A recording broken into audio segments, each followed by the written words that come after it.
મજામાં? ઓકે, તો આજના લેક્ચરની શરૂઆત કરીએ. બરાબર ધ્યાન આપજો. લાસ્ટ લેક્ચરની અંદર આપણે મેઇન વાત સ્થિતિ ઉર્જા વિશે જ વાત કરી ગયા હતા. વિદ્યુત સ્થિતિ ઉર્જા. મિત્રો હું કંઈક જે બે ચાર શબ્દોનું રિવિઝન કરાવું એને બરાબર ધ્યાન આપો, સમજવાનો પ્રયત્ન કરો. મિત્રો હું કહું એનો જવાબ હતો. માની લો કે આ તમારી પાસે કોઈ ક્યુ વિદ્યુત ભાર છે, આ કોઈ ક્યુ વિદ્યુત ભાર છે, ધન વિદ્યુત ભાર છે. એનાથી અહીંયા સુધીનું અંતર માની લો કે r સેન્ટીમીટર છે અથવા તો r છે. આ કોઈ બિંદુ P છે, તો મને જવાબ આપો તો P બિંદુ પાસેની વિદ્યુત સ્થિતિ ઉર્જા કેટલી? ઝડપથી જવાબ આપો. P બિંદુ પાસેની વિદ્યુત સ્થિતિ ઉર્જા કેટલી? તો તમારો જવાબ શું હશે? UP અથવા તો U ઇઝ ઇક્વલ ટુ 0. સ્થિતિ ઉર્જા હોય નહીં. જો બે વિદ્યુત ભારોનું તંત્ર હોય, બે વિદ્યુત ભારોનું તંત્ર એટલે માની લો એક વિદ્યુત ભાર અહીંયા છે Q1, બીજો વિદ્યુત ભાર અહીંયા છે Q2. માની લઈએ કે બે વચ્ચેનું અંતર સ્મોલ r જેટલું છે. તો આ તંત્રની સ્થિતિ ઉર્જા કે તો જવાબ શું આવે? બોલો જો, આ તંત્રની સ્થિતિ ઉર્જા કે તો શું આવે? U is equal two K Q1 Q2 છેદમાં R. આવું આપણે ભણી ગયા. પણ ધ્યાનમાં શું રાખવાનું મેં કીધું હતું કે વિદ્યુત ભારને નિશાની સહિત મૂકવાના. પ્લસ હોય તો પ્લસ લખવાના, માઇનસ હોય તો માઇનસ લખવાના. માની લો કે આની અંદર જ માઇનસ આપેલા હોય તો Q1 ની કિંમત પ્લસ જ થાય ને Q2 ની કિંમત માઇનસ, એટલે અહીંયા માઇનસની નિશાની આવે. આવું સમજાવવા માંગુ છું. ક્લિયર છે આટલું? અને મહત્વની વસ્તુ મિત્રો યાદ કરો કે શરૂઆતની અંદર મેં કંઈક આવું લખ્યું હતું, સમજવાનો પ્રયત્ન કરીએ. U final minus U initial is equal two આના બરાબર શું લખાય? W. તો W કયું? બાહ્ય બળની અસર હેઠળ થતું કાર્ય. આ સ્થિતિ ઉર્જાનો તફાવત એટલે બાહ્ય બળની અસર હેઠળ થતું કાર્ય. એક આ લખાય. અને મિત્રો હજી કંઈક લખવું હોય તો W આના બરાબર શું લખાય? તો કે is equal to minus W. હવે શું લખાય? વિદ્યુતીય બળની અસર હેઠળ થતું કાર્ય. વિદ્યુતીય બળની અસર હેઠળ થતું કાર્ય. આટલું આપણે લાસ્ટ લેક્ચરની અંદર ભણી ગયા. મિત્રો આજે આપણે જે મેઇન કામ છે એ આનું કામ છે. એટલે આજે આપણે જ્યારે સ્થિતિ ઉર્જાનો તફાવત એવી વાત કરશું કે હા આ પણ લખી જ શકાય, પણ અમારે આજે આપણે ઉપયોગ શું કરશું તો કે સ્થિતિ ઉર્જાનો તફાવત બરાબર માઇનસ વિદ્યુતીય બળની અસર થતું કાર્ય. ક્લિયર છે? એટલે આ વસ્તુને પણ ધ્યાનમાં રાખજો. જનરલી આપણે આની જ જરૂર પડે છે, પણ જ્યારે આની જરૂર પડે ત્યારે આને પણ આપણે યાદ રાખવાના છે. આટલું ક્લિયર છે? તો લાસ્ટ લેક્ચરની આ વાત હતી. બરાબર ધ્યાન આપો. મોસ્ટ આઈએમપી સરસ મજાની થિયરી, 3 માર્ક્સની થિયરી છે. સમજવાનો પ્રયત્ન કરીએ. બરાબર ધ્યાન આપો. ચાલો ઓકે આગળ જઈએ. હું એક વખત ચેક કરી લો બોર્ડ ઉપરથી ક્લિયર દેખાય છે કે કેમ. ચાલો એકદમ ક્લિયર દેખાય છે. શરૂઆત કરીએ. સાથે સાથે મિત્રો કોપી કરતા રહેજો. જો મિત્રો બોર્ડ ઉપર જે ચાલે એ બધું તમારે તમારી ટેક્સ્ટ બુક અથવા તો કોઈ પણ જે નોટ બનાવતા હોય એની અંદર લખજો. બોર્ડ આખું કોપી કરજો. એની માટે જો બધી થિયરી લખું છું એટલે બોર્ડ ઉપરથી જે કાંઈ પણ ચાલે છે એ બધું અંદર લખજો અને પછી એને વાંચવાનો પ્રયત્ન કરજો. ચાલો ઠીક છે, શરૂઆત કરીએ. આજનો પહેલો સવાલ લખો એ બરાબર સમજજો. એકદમ મહત્વનો સવાલ છે, સમજીએ. ચાલો શું કહે છે સવાલ લખો, એને ધ્યાન આપો. સમાન વિદ્યુત ક્ષેત્રમાં ડાયપોલની સ્થિતિ ઉર્જાનું સમીકરણ મેળવો. મિત્રો એટલું સાચવી લેજો. વિદ્યુત સ્થિતિ ઉર્જા. સ્થિતિ ઉર્જા એટલે કઈ ઉર્જા? વિદ્યુત સ્થિતિ ઉર્જા. ચાલો આ આપણો આજનો સવાલ છે. જે સવાલની અંદર લખેલું છે એ જ પ્રમાણે કરતા જાઓ, એ જ પ્રમાણે આકૃતિ દોરતા જાઓ. આન્સર લખીએ. તમને બધી વસ્તુ આવડે જ છે, ખાલી આપણે યાદ કરવાનું છે. ચાલો સમજીએ. સમાન વિદ્યુત ક્ષેત્રમાં એટલે શું દોરવું પડે? સમાન વિદ્યુત ક્ષેત્ર દોરી દો પહેલા ઝડપથી. તો કે આ સમાન વિદ્યુત ક્ષેત્ર છે. બધી વસ્તુ આવડે જ છે, ખાલી સમજી અને લખવાનો પ્રયત્ન કરો. ચાલો સમાન વિદ્યુત ક્ષેત્ર દોરી દઈએ. માની લો કે આ સમાન વિદ્યુત ક્ષેત્ર દેખાય જ છે. ક્લિયર? સમાન વિદ્યુત ક્ષેત્ર. વિદ્યુત ક્ષેત્ર ક્યાંથી ક્યાં જતું હોય તો કે ધનથી ઋણ, એટલે આ તરફ જાય છે. ચાલો ઓકે આગળ જઈએ. સમાન વિદ્યુત ક્ષેત્રમાં ડાયપોલની સ્થિતિ ઉર્જા એટલે અંદર કોને મૂકવાની? તો કે ડાયપોલને મૂકવાની. જનરલી આપણે આવી રીતે આમ મૂકતા હતા ત્રાસી, તો ઝડપથી ડાયપોલને મૂકી દો. તો આપણે આ ડાયપોલને મૂકી દઈએ છીએ. માની લો કે ડાયપોલને આપણે આવી રીતે મૂકી છે. સમજજો બરાબર. ડાયપોલને આપણે આવી રીતે મૂકી દીધી છે. અહીંયા ડાયપોલના બે વિદ્યુત ભાર છે. અહીંયા કેવો વિદ્યુત ભાર છે તો કે પ્લસ ક્યુ વિદ્યુત ભાર છે. અહીંયા કેવો વિદ્યુત ભાર છે તો કે માઇનસ ક્યુ વિદ્યુત ભાર છે. અહીંયા પ્લસ ક્યુ નામ આપી દો, અહીંયા માઇનસ ક્યુ નામ આપી દો. સમજવાનો પ્રયત્ન કરીએ. ડાયપોલના બે વિદ્યુત ભારો વચ્ચેનું અંતર કેટલું હોય? ઝડપથી જવાબ આપો. ટ્વાઇસ એ. આ અંતર કેટલું હોય? ટ્વાઇસ એ. ખ્યાલ છે ને? અત્યારે નથી લખતો કેમ કે આકૃતિની અંદર આપણે વધારે આગળ કરવું છે એટલે. ઓકે, તો આ બંને વિદ્યુત ભારો વચ્ચેનું અંતર કેટલું? તો કે ટ્વાઇસ એ. આ પ્લસ ક્યુ હતા, આ કોણ છે? માઇનસ ક્યુ. અહીંયા બાર પણ નિશાની કહી દેવાની કરવી જરૂરી છે. આ એક કામ પૂરું. બીજી વાત સમજવાનો પ્રયત્ન કરીએ મિત્રો. સમજજો, ડાયપોલ મોમેન્ટ ક્યાંથી ક્યાં હોય? ડાયપોલ મોમેન્ટ માઇનસ થી પ્લસ એટલે આ તરફ. સમજજો, વિદ્યુત ક્ષેત્ર કઈ તરફ છે? પ્લસ થી માઇનસ. વિદ્યુત ક્ષેત્ર ક્યાં હોય? પ્લસ થી માઇનસ એટલે વિદ્યુત ક્ષેત્ર આમ છે. તો આનો મતલબ શું થયું? વિદ્યુત ક્ષેત્ર આ તરફ, ડાયપોલ મોમેન્ટ આ તરફ. તો બંને વચ્ચે જો અહીંયા કઈ ખૂણો બને છે, સમજાય છે? તો એ ખૂણાને આપણે કહી દઈએ થીટા. તો આનો મતલબ શું થયો? આકૃતિનું વર્ણન કરવું હોય તો આકૃતિમાં દર્શાવ્યા પ્રમાણે સમાન વિદ્યુત ક્ષેત્રમાં એક વિદ્યુત ડાયપોલને વિદ્યુત ક્ષેત્ર સાથે કેટલા ખૂણે? તો કે થીટા ખૂણે દર્શાવેલ છે. ક્લિયર છે? આવડશે ને? ચાલો લખીએ ઝડપથી, પછી આગળ જવાનો પ્રયત્ન કરીએ. ઓકે, લખાવો. આકૃતિમાં દર્શાવ્યા પ્રમાણે કેવું વિદ્યુત ક્ષેત્ર? તો કે સમાન વિદ્યુત ક્ષેત્ર. સમાન વિદ્યુત ક્ષેત્રમાં કોને મૂકેલી છે? તો કે એક વિદ્યુત ડાયપોલને. એક વિદ્યુત ડાયપોલને કોની સાથે? તો કે વિદ્યુત ક્ષેત્ર સાથે. ડાયપોલને વિદ્યુત ક્ષેત્ર સાથે કેટલો ખૂણો બનતા? તો કે થીટા ખૂણો બનતા. થીટા ખૂણે ગોઠવેલ છે અથવા તો મૂકેલ છે. થીટા ખૂણે મૂકેલ છે.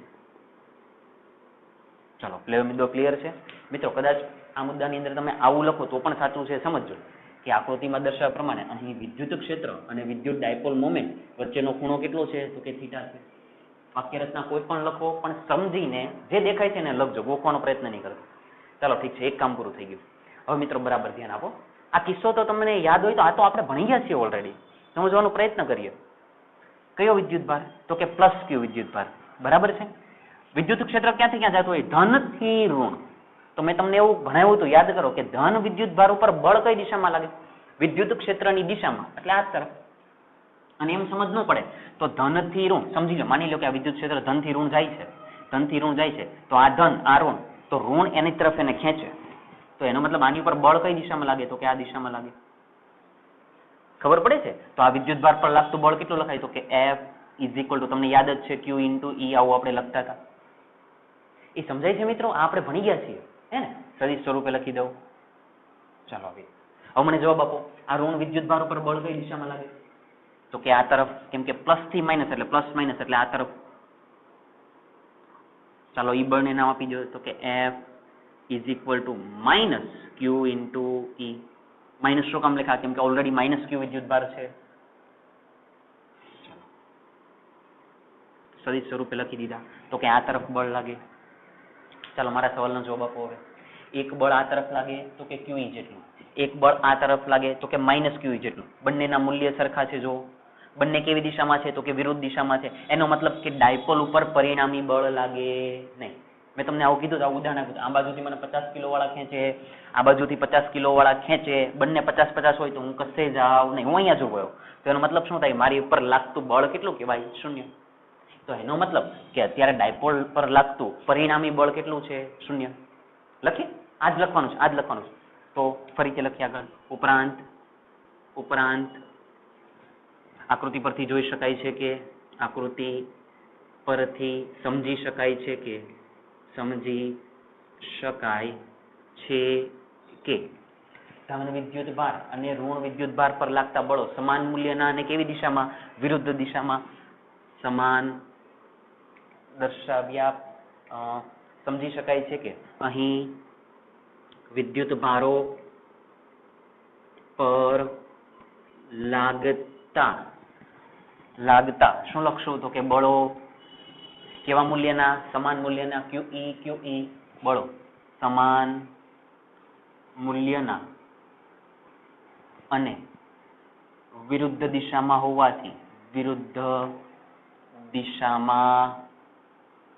હોવાથી કોની પર લાગતું કુલ બળ? તો કે ડાયપોલ પર લાગતું કુલ બળ. ડાયપોલ પર લાગતું કુલ બળ કુલ બળ કેવું થાય છે? તો કે શૂન્ય થાય છે. શૂન્ય થાય છે. એનો મતલબ ડાયપોલ ઉપર કોઈ બળ લાગે નહીં, બળ લાગતું નથી. ચાલો ઓકે, ક્લિયર છે આટલું? નવું સમજીએ, આ જ મુદ્દા પરથી આગળ જઈએ. જોજો, બરાબર ધ્યાન આપજો મિત્રો. પણ યાદ કરો, આવું પણ છે. ડાયપોલ આપણે આવી રીતે છે, સમજો. ડાયપોલ આપણે આવી રીતે છે, જો અહીંયા દેખાય છે. હવે સાંભળો, એક બળ આ તરફ લાગે છે, એક બળ આ તરફ લાગે છે. મિત્રો આ બંને બળ છે ને એક રેખસ્થ નથી, આવો શબ્દ આપણે ભણાવ્યો હતો, યાદ છે? બંને બળો એક રેખસ્થ એટલે એનો મતલબ શું? કે આ બળ જેટલું આમ લાગે, માની લ્યો આ રેખા છે, આ ડાયપોલ છે, આ ડાયપોલ છે. એક બળ આ બાજુ લાગે, એક બળ આ બાજુ લાગે, બંને આમ ખેંચે તો ડાયપોલ કશે જાય નહીં, એટલે એનો મતલબ નેટ બળ શૂન્ય થઈ ગયું. પણ મિત્રો આમાં સમજો, એક બળ આ બાજુ લાગે, એક બળ આ બાજુ લાગે, એટલે જો ડાયપોલ ફરી જશે આવી રીતે આમ, જો. અને કોઈ પણ વસ્તુ ફરે તો એની ઉપર શું લાગ્યું કહેવાય? ટોર્ક લાગ્યું કહેવાય. શું લાગ્યું કહેવાય? ટોર્ક. એનો મતલબ કે ડાયપોલ ઉપર બળ નથી લાગતું, પણ ડાયપોલ ઉપર શું લાગે છે? ટોર્ક. શું લાગે છે? ટોર્ક. તો લખીએ, અહીં બંને બળો એટલે કયા? આ બળ અને આ બળ એ એક રેખસ્થ છે કે નથી?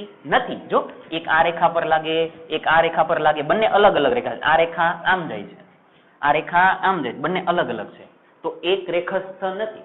અહીં બંને બળો એક રેખસ્થ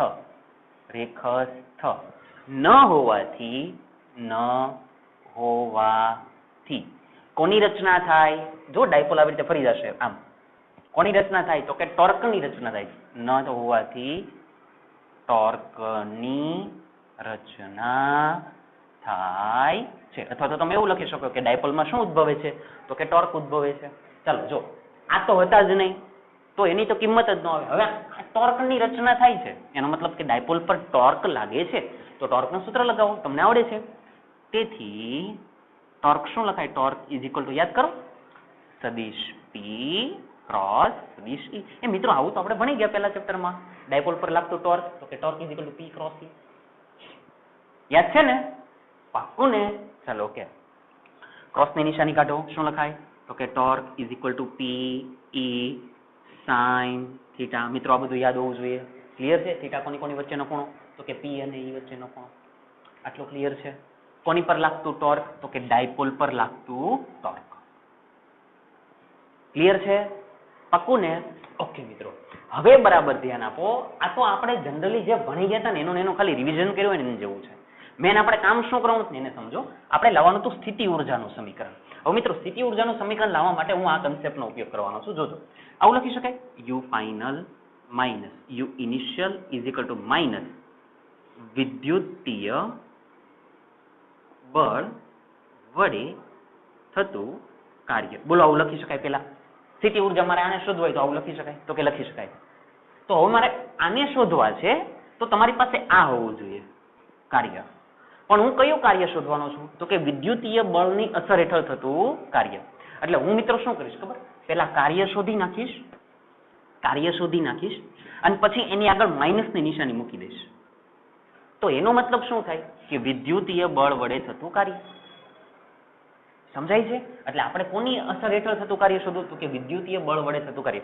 હું કરીશ ને એટલે સમજાશે, પણ આપણો કન્સેપ્ટ કયો છે? તો કે you final minus you initial is equal two, તમે આને શોધી નાખો એટલે ઓટોમેટિક આનો જવાબ આવી ગયો. ઇન શોર્ટ હું કાર્ય શોધીશ. ક્લિયર છે? ચાલો શરૂઆત કરીએ.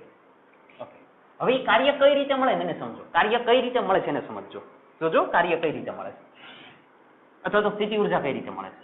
મિત્રો ડાયપોલ અત્યારે આવી રીતે છે. તમે કોઈક રીતે અથવા તો વિદ્યુતીય બળની અસર હેઠળ આ ડાયપોલને આવી રીતે ફેરવી નાખો આમ, અને સીધી કરી નાખો. જોજો, અત્યારે ડાયપોલ આમ હતી અને પછી તમે આમ ફેરવી નાખી, થોડીક ત્રાસી કરી દીધી, આવી રીતે ફેરવી નાખી. હવે સમજો શું થાય છે. જો શરૂઆતમાં વિદ્યુત ક્ષેત્ર અને ડાયપોલ મોમેન્ટ આમ જાય છે, તો અહીંયા જે ખૂણો બન્યો તેને માની લો કે તમે θ1 નામ આપ્યું, એટલે અહીંયા લખી દો θ1. ઓકે, હવે શું થાય છે ને, જોજો હું ડાયપોલને ફેરવીને આવી રીતે લઈ લઉં છું આમ, એટલે જોજો કઈ રીતે આવે છે. આવી રીતે લઈ લીધી. તો એનો મતલબ એવો થયો કે પ્લસ ક્યુ વિદ્યુતભાર હવે અહીંયા આવી ગયો છે અને માઇનસ ક્યુ વિદ્યુત તમે આમ ફેરવી નાખી તો માઇનસ ક્યુ વિદ્યુતભાર હવે અહીંયા આવી ગયો છે જો અને હવે ખૂણો જોવો ડાયપોલ મોમેન્ટ આ બાજુ અને વિદ્યુત ક્ષેત્ર આ બાજુ તો મિત્રો હવે ખૂણો બદલાઈ ગયો જોજો ડાયપોલ મોમેન્ટ આ બાજુ સમજજો અને વિદ્યુત ક્ષેત્ર આ બાજુ તો ખૂણો જો આ થઈ ગયો એટલે ઇનશોર્ટ ખૂણો ખાલી બદલાઈ ગયો પહેલા θ1 હતો હવે કેટલો થઈ ગયો તો કે θ2 ડાયપોલ મોમેન્ટ આ બાજુ વિદ્યુત ક્ષેત્ર આ બાજુ ડાયપોલ મોમેન્ટ આ બાજુ વિદ્યુત ક્ષેત્ર આ બાજુ તો હવે ખૂણો કેટલો થઈ ગયો તો કે θ2 આવું કહી શકાય હવે સાંભળો હવે હું બોલું નહીં સમજો ડાયપોલને θ1 ખૂણેથી વિદ્યુત ક્ષેત્રમાં θ2 ખૂણે લાવતા તેની સ્થિતિ ઊર્જામાં થતો ફેરફાર એટલે એને શું કહેવાય કાર્ય સ્થિતિ ઊર્જામાં થતો શું થાય ફેરફાર કઈ રીતે સ્થિતિ ઊર્જા જો આ શરૂઆતની પ્રારંભિક સ્થિતિ ઊર્જા અંતિમ સ્થિતિ ઊર્જા જો બોલાય છે બે વિદ્યુતભારોના તંત્રની સ્થિતિ ઊર્જા પ્રારંભિક સ્થિતિ ઊર્જા પછી અંતિમ સ્થિતિ ઊર્જા તો સ્થિતિ ઊર્જા જો શબ્દ જ આવી ગયો તો હવે કઈ રીતે લખવું જો સમજજો હવે વિદ્યુત ડાયપોલ ને લખો જોજો θ1 થી θ2 જેટલું ભ્રમણ એટલે આપણે આવી રીતે ભ્રમણ કરાવ્યું એમ ભ્રમણ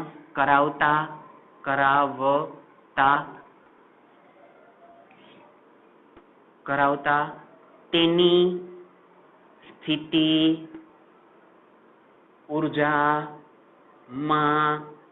થતો ફેરફાર સ્થિતિ ઊર્જામાં શું થાય ફેરફાર તો કે આ પ્રારંભિક સ્થિતિ ઊર્જા અંતિમ સ્થિતિ ઊર્જા તો you final minus you initial is equal two શું લખાય નેગેટિવ એટલે કે માઇનસ કોની અસર હેઠળ થતું કાર્ય તો કે વિદ્યુતીય મારે આની વાત કરવી હતી વિદ્યુતીય બળની અસર હેઠળ થતું કાર્ય જો હવે ક્લિયર થઈ ગયું જો તમારે સ્થિતિ ઊર્જાને શોધવી હતી તો જો આ ભાગ આવી ગયો એનો મતલબ હવે તમે કાર્ય શોધી નાખો જેવું કાર્ય શોધશો પછી કાર્યની કિંમત આની અંદર મૂકી દો એટલે સ્થિતિ ઊર્જા મળી જાય તો હવે હું કોને શોધીશ તો કે કાર્યને ખબર પડે છે ચાલો હવે કાર્ય શોધીએ તેથી હવે સમજો તેથી કાર્ય સાંભળજો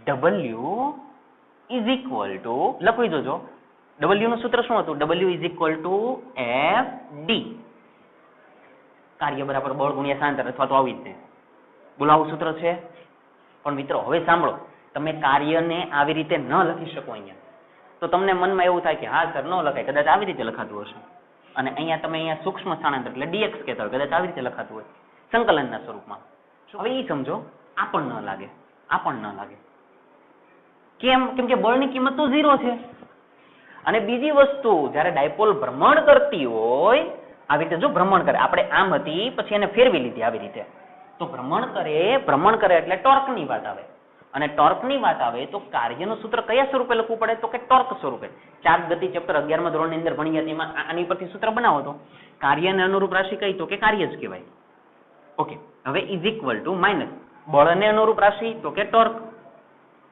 અને આ સૂક્ષ્મ રેખીય સ્થાનાંતર આ તો આપણે શું લખવાનું હોય કોણીય સ્થાનાંતર તો એને તો ડી થીટા આવું કહેતા હતા યાદ કરો કદાચ આવું યાદ હોય તો નહીતર યાદ રાખો સુરેખ ગતિ હું મારે સીધું ચાલવા માટે બળની જરૂર પડે ધક્કો મારવો પડે બળ અને કોઈ વસ્તુને ફેરવવી હોય મને જ માની લ્યો કે આ માર્કર છે મારાને ફેરવવી છે તો જરૂર પડે ટોર્કની એટલે જે બળ છે એ ટોર્ક છે બળ કઈ શેમાં આવે તો કે સુરેખ ગતિમાં ટોર્ક શેમાં આવે તો કે આવી રીતે ભ્રમણ એટલે કે ચાપ ગતિમાં આવે ઓકે પછી આ સૂક્ષ્મ સ્થાનાંતર તો આને કહેવાય સૂક્ષ્મ કોણીય સ્થાનાંતર કઈ રીતે કે ભાઈ શરૂઆતમાં ખૂણો θ1 હતો કોણીય ખૂણો પછીનો ખૂણો કઈ થઈ ગયો તો કે θ2 ક્લિયર છે તો હકીકતમાં કાર્ય આપણે આ લખવું પડે આ લખી શકાય નહીં કેમ ન લખાય જવાબ સીધો જ છે f ની કિંમત તો 0 છે તો એનો મતલબ કેવું થયું કાર્ય નથી એમ નહીં આની વાત કરીએ છીએ તો ચાલો સમજવાય આની વાત કરીએ તો ધ્યાન આપો હવે શું લખાય W is equal to integration સદિશ ટોર્ક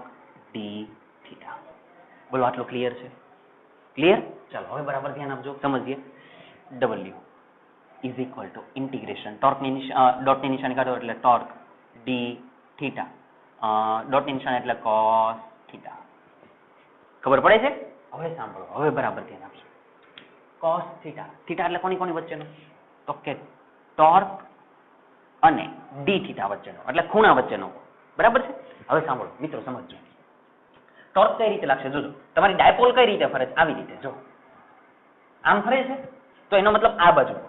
અને ખૂણો કઈ બાજુ ગયો? શરૂઆતમાં થીટા આમ હતો, પછી જો તમે ખૂણો વધી ગયો, આ બાજુ ગયો જો થીટા. એટલે ટોર્ક આ બાજુ છે અને થીટા આ બાજુ છે.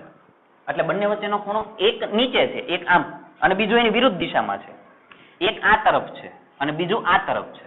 તો બંને વચ્ચેનો ખૂણો કેટલો થાય? 180. એક આ તરફ જો આમ, ટોર્ક આ બાજુ નીચે, અને ખૂણો તમે કઈ રીતે વધારો? શરૂઆતમાં ડાયપોલ અહીંયા હતી, શરૂઆતમાં અહીંયા હતી ડાયપોલ.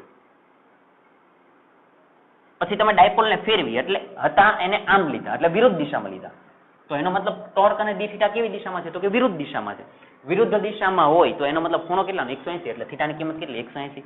તો કે W is equal to integration લખાવો ટોર્ક, પછી અહીંયા લખાશે ડી થીટા કોસ 180. ચાલો કોસ 180 ની કિંમત -1, કોસ 180 ની કિંમત -1, તો આગળ જઈએ. W is equal two torque minus torque D theta. આવું કહેવા માંગુ છું. બહુ સીધી સીધી જ રીતે છે, જો કાંઈ કોમ્પ્લિકેટેડ છે નહીં. કોસ 180 ની કિંમત -1, કિંમત મૂકી દો. ટોર્કની કિંમત અહીંયા રહી, ચાલો મૂકો. તો કે W is equal to minus integration, ટોર્કની જગ્યાએ PE sine theta, PE sine theta into d theta. ચાલો અચળ હોય એને બહાર કાઢો. P ડાયપોલ મોમેન્ટ, તો કે જે ફિક્સ જ હોય ટ્વાઇસ એ ઇન્ટુ ક્યુ, ટ્વાઇસ એ એક વિદ્યુતભારનું મૂલ્ય થયું એટલે અચળ. E એટલે વિદ્યુત ક્ષેત્ર, પહેલેથી કીધું કે સમાન, એટલે એને બહાર કાઢો. સાઇન થીટા, મિત્રો થીટા બદલાય જો. શરૂઆતમાં θ1 છે, પછી વધીને કેટલો થઈ ગયો? θ2 થઈ ગયો, એટલે એનો મતલબ આ બદલાય છે. ઓકે, તો PE ને બહાર કાઢી નાખો. તો કે W is equal to minus PE integration sine theta D theta. ચાલો યાદ કરવાનો પ્રયત્ન કરો. ઇન્ટિગ્રેશન સાઇન થીટાનું સંકલન માઇનસ કોસ થીટા. સાચી વાત છે ને?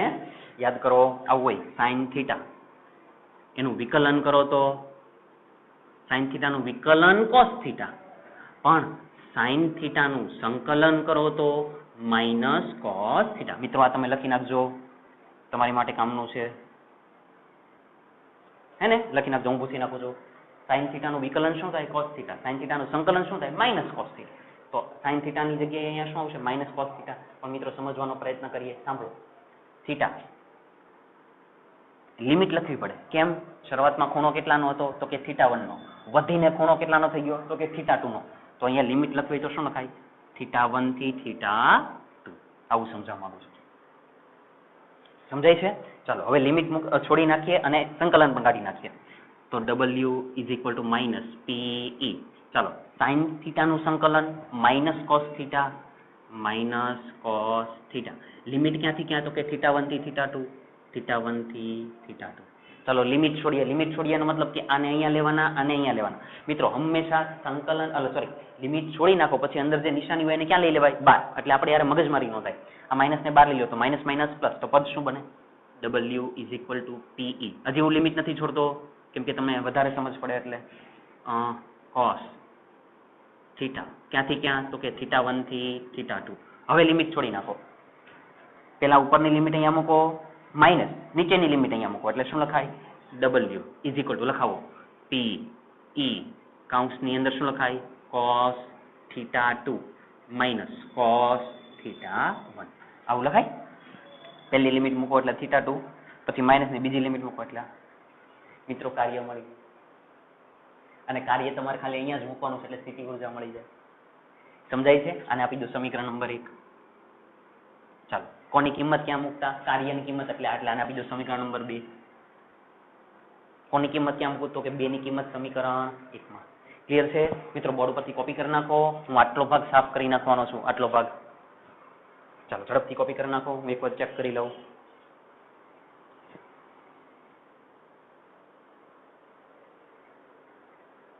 ચાલો એકદમ ક્લિયર દેખાય છે. બાકીનો ભાગ હું સાફ કરી નાખું છું.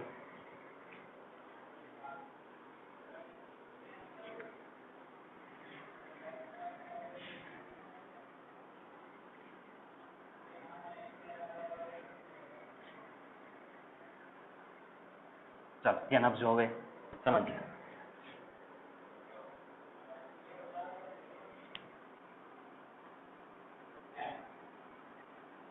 ચાલો ઓકે, કોની કિંમત ક્યાં મૂકવું? તો કે સમીકરણ 2 ની કિંમત સમીકરણ 1 માં. ચાલો અહીં લખીએ સમીકરણ 2 ની કિંમત સમીકરણ 1 માં. ચાલો મૂકી દો. આ કિંમત ઉંચકીને આની અંદર મૂકો તો શું લખાય? You final minus you initial is equal to minus તો હતા જ તે ડબલ્યુ ની કિંમત લખાવો તો શું લખાય? પી ઈ કોસ થીટા 2 માઇનસ પી ઈ કોસ થીટા 1. જો મિત્રો આવું કહેવાનું છે, પી કોસ થીટા 2 માઇનસ પીઈ અહીં રહે. આમ મિત્રો પી ની અંદર લઈ લીધા, શું બીજું કઈ નથી કર્યું. પીઈ કોસ થીટા 2 એટલે આ, અને આ પી ને અંદર લઈ લો પી કોસ થીટા 1 એટલે આ, અને બાર આ ઓલરેડી માઇનસ હતા, અહીંયા માઇનસ. સમજાય છે મિત્રો? પાક્કું ને? હવે હું એક ધારણા કરવાનો છું, એ આપણે અત્યારે ધારી લઈએ, પછી ભલે તમે અત્યારે ધારતા પણ થોડીક વારમાં તમને ખબર પડી જશે કે આ શું થાય છે. ધ્યાન આપજો, હું શું ધારું છું એને સમજવાનો પ્રયત્ન કરજો. ધારો એટલે કહું તમને મિત્રો, સમજો આ કઈ ઉર્જા? અંતિમ સ્થિતિ ઉર્જા. આ કઈ સ્થિતિ ઉર્જા? પ્રારંભિક સ્થિતિ ઉર્જા. હવે સાંભળો, આને હું કઈ રીતે ચેન્જ કરું છું નહીં આવું લખી શકાય, સમજો તો જાતે. You theta 2 minus you theta 1 is equal two જોજો કૌંસમાં PE cos theta 2 minus PE cos theta 1. બોલો મિત્રો આવું લખાય? પેલા મને એટલો જવાબ આપો. આની જગ્યાએ આ લખાય અને આની જગ્યાએ આ લખાય? કઈ રીતે? ફાઇનલ કન્ડિશન એટલે તમે અહીંયા પહોંચી ગયા હતા ત્યારે ખૂણો કેટલો હતો? થીટા 2. એટલે સ્થિતિ ઉર્જા કયા સમયે? થીટા 2 ખૂણા સમયે.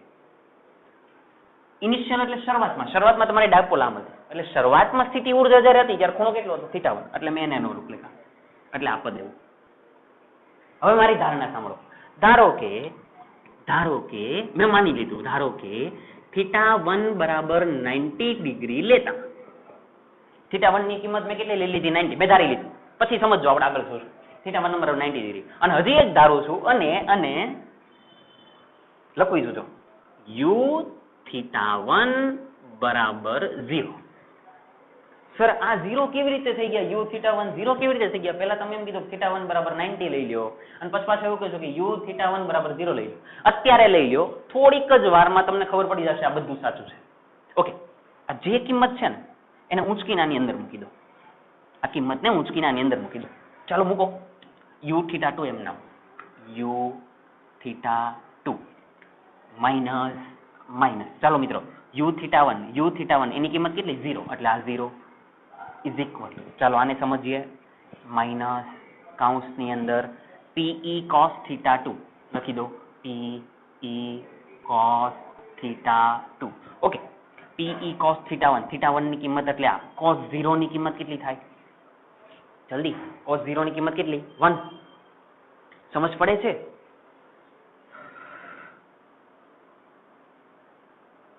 સોરી, cos 0 કેમ કોણ? સોરી, થીટા 1 બરાબર 90, cos 90 ની કિંમત 0. સોરી, થીટા 1 બરાબર 90, cos 90 ની કિંમત 0. એટલે આ પદ નીકળી ગયું. જો, એટલે આ પદ જ ગયું. ચાલો ઓકે, તમે જેવા અહીંયા મૂકશો એટલે આ પદ નીકળી જાય, એટલે કેન્સલ થયા, તો ખાલી પદ જ વધ્યા આટલું. તો આનો મતલબ તો એવો થયો, જોજો, you theta 2 is equal two my cos theta 2. મિત્રો તમારે શું લાગી હતી? સ્થિતિ ઉર્જા. તો આ તો આવી ગઈ સ્થિતિ ઉર્જા. તો હવે થીટા 2 ને તો લખવાની જરૂર જ નથી ખૂણા માટે, તો ડાયરેક્ટ આવી રીતે you is equal to minus PE cos theta, સ્થિતિ ઉર્જાનું સમીકરણ. જેને ડાયપોલની સ્થિતિ જે ડાયપોલની સ્થિતિ ઉર્જાનું સમીકરણ છે. આવી ગયો જવાબ. અને ડાયપોલની સ્થિતિ ઉર્જા સમાન વિદ્યુત ક્ષેત્રની અંદર કેટલી હોય? તો કે U is equal to minus PE cos theta. U is equal to minus PE cos theta. હવે મગજની અંદર કદાચ આવો હજી ચાલે છે કે સર પેલા આ કહો, તમે આ શું કર્યું હતું? આ તમે થીટા 1 ની કિંમત 0 કેમ લઈ લીધી? જો એને સમજવાનો પ્રયત્ન કરે. પેલા આટલો જવાબ આવી ગયો, આ જવાબ આવી ગયો છે, આટલું ક્લિયર છે? પાક્કું ને? જવાબ તમારો આવી ગયો કે ડાયપોલની સ્થિતિ ઉર્જા સમાન વિદ્યુત ક્ષેત્ર હોય એની અંદર તમે ડાયપોલને મૂકી દો તો શરૂઆતની કન્ડિશન હોય, અંતિમ કન્ડિશન લ્યો અને એનો ફાઇનલી જવાબ તમારો કેટલો આવે તો કે u = -pe cos θ. મિત્રો સૂત્રનો ઉપયોગ કેવી રીતે કરવાનો એ હમણાં દાખલો ગણીને સમજશું. પહેલા આટલું સમજી લો કે ડાયપોલની સ્થિતિ ઊર્જા કેટલી તો કે u = -pe cos θ. ક્લિયર? હવે બરાબર ધ્યાન આપો મિત્રો. આ થીટા છે તો તમે થીટા અલગ અલગ પાછા મૂકી શકો. યાદ કરો તો ઓલું ટોર્ક વખતે કરતા હતા, આવી રીતે ડાયપોલને કરી નાખી હતી, પછી ડાયપોલને આવી રીતે કરી હતી, કઈ યાદ હોય તો પહેલા ચેપ્ટરનું, અને પછી ડાયપોલને આવી રીતે ફેરવી હતી. તો એ સેમ કન્ડિશન અહીંયા હું લાગુ પાડું છું. સ્થિતિ ઊર્જાના અલગ અલગ કેસ મળવીએ, કેસ 1, કેસ 2 અને કેસ 3. બરાબર છે? જવાબ અહીંયા તમારો આવી ગયો છે. આગળ તમને એમ કીધું હોય, આગળ અહીંયા હું લખેલું કે તેના વિવિધ કિસ્સાની ચર્ચા કરો, તો આગળનો ભાગ લખવાનો. હવે હું જે લખું છું જો એમ ન કીધું હોય તો તમારો અહીંયા જવાબ પૂરો થઈ ગયો છે, અહીંયાથી આગળ આવશે નહીં. એવું લખેલું હોય તેના વિવિધ કિસ્સાની ચર્ચા કરો તો નીચેનો ભાગ આવશે. ક્લિયર છે? ચાલો આ ભાગ હું સાફ કરી નાખું છું, આનું કઈ કામ નથી. ઓકે, આગળ જઈએ. ચાલો સમજીએ કેસ 1 શું છે. કેસ 1 સમજીએ, જોજો બરાબર ધ્યાન આપો. માની લ્યો કેસ 1 આપણી કન્ડિશન શું છે, હું એવું માની લઉં છું કે ભાઈ થીટાની કિંમત 90 ડિગ્રી માટે, આ કિંમત છે એ મારે કેટલા ડિગ્રી માટે જોતી? 90 ડિગ્રી માટે. તો મિત્રો તમે એક કામ કરજો, થીટા બરાબર જ્યારે હું 90 ડિગ્રી લખું ત્યારે તમે મને બે કિંમત લખાવજો. એક ટોર્કની કિંમત લખાવજો અને એક ઉર્જાની કિંમત લખાવજો. કઈ કઈ કિંમત? ટોર્ક અને ઉર્જા. ટોર્કનું સમીકરણ શું? Torque = Pe sin θ. એટલે તમે મને આને અનુરૂપ થીટાની કિંમત અહીંયા મૂકવાની, ટોર્કની કિંમત લખવાની, થીટાની કિંમત અહીંયા મૂકવાની અને ઉર્જાની કિંમત લખવાની. આ તમારું કામ છે. ક્લિયર છે? ઓકે, શરૂઆત કરીએ. પહેલા આનો મતલબ સમજીએ. થીટા બરાબર 90 ડિગ્રીનો મતલબ શું? થીટા બરાબર 90 ડિગ્રી એટલે થીટા કોની વચ્ચેનો તો કે P અને E વચ્ચેનો. P કેવી રીતે છે? P થીટાની કિંમત કેટલી? 90. એટલે એનો મતલબ P આમ હોય અને E આમ હોય, જો તો જ 90 બને. P આવી રીતે ને, તમારા ડાયપોલને આમ કરી દેવી પડે, આમ. તો જો માઇનસ થી પ્લસ થઈ ગયા, માઇનસ થી પ્લસ એટલે આમ, અને E એટલે આમ, એટલે કેટલા થઈ ગયા? 90 ડિગ્રી. એનો મતલબ ડાયપોલ એ વિદ્યુત ક્ષેત્રને લંબ છે. જો આ મારી આ ડાયપોલ માની લેજો, ડાયપોલ એ વિદ્યુત ક્ષેત્રને કેવી છે? લંબ છે. એ આ કિસ્સો છે. એટલે કદાચ તમને અહીંયા એવું લખે કે ડાયપોલ વિદ્યુત ક્ષેત્રને લંબ હોય ત્યારે આવું પણ લખી શકાય, જ્યારે ડાયપોલ વિદ્યુત ક્ષેત્રને લંબ હોય ત્યારે. એટલે તમે છે ને આ ન લખો, આ લખો તો પણ સાચું છે. ચાલો હવે વધારે વાત નહીં કરતા, ચાલો આની પરથી આ કિંમત લખાવો, ટોર્કની કિંમત લખાવો. તો કે ટોર્ક = Pe sin 90. sin 90 ની કિંમત 1. તો ટોર્ક કેટલું આવ્યું? Pe. ચાલો ટોર્ક મળી ગયું. થીટા બરાબર 90 હોય ત્યારે થીટા બરાબર 90 અહીંયા મૂકો. cos 90 ની કિંમત 0. cos 90 ની કિંમત 0 તો u બરાબર 0. મિત્રો જુઓ, મેં થીટાની કિંમત 90 લીધી ત્યારે જ ઉર્જાની કિંમત 0 લીધી. તમે એ જ કર્યું, થીટાની કિંમત અહીંયા 90 લીધી એટલે cos 90 ની કિંમત 0, ઓટોમેટિક ઉર્જા મળી 0. જો મેં અહીંયા 0 જ લીધી હતી. એટલે આપણે જે કંઈ ધારણા કરી છે એ આ સમીકરણ પરથી ખબર પડે કે ધારણા સાચી જ છે. ક્લિયર છે? પાક્કું ને? ઓકે, ચાલો આ એક કામ પૂરું થઈ ગયું. આનો મતલબ એવો થયો કે જ્યારે ડાયપોલને તમે આવી રીતે મૂકો ત્યારે ડાયપોલ પર લાગતું ટોર્ક કેટલું છે? Pe. એટલે એને કહેવાય મહત્તમ ટોર્ક. જો અને સીધી વસ્તુ છે ને, તમે આવી રીતે મૂકો ડાયપોલને, તમે આમ ડાયપોલને મૂક્યું હોય તો મહત્તમ આ બાજુ ખેંચે, મહત્તમ આ બાજુ ખેંચે. તો જો ડાયપોલ આમ ખેંચાઈ જાય મીન્સ કે ફરી જાય. તો ડાયપોલ ઉપર લાગતું ટોર્ક કેવું હોય? મહત્તમ. અહીં ડાયપોલ પર લાગતું ટોર્ક કેવું હોય? મહત્તમ હોય છે. મહત્તમ હોય છે. આવી આપણને ખબર પડી. અને ડાયપોલની સ્થિતિ ઊર્જા કેટલી હોય? તો કે શૂન્ય હોય. શૂન્ય હોય, અહીંયાથી ખબર પડે. અને સ્થિતિ ઊર્જા કેવી? તો કે શૂન્ય. ક્લિયર છે? આ પેલો કેસ.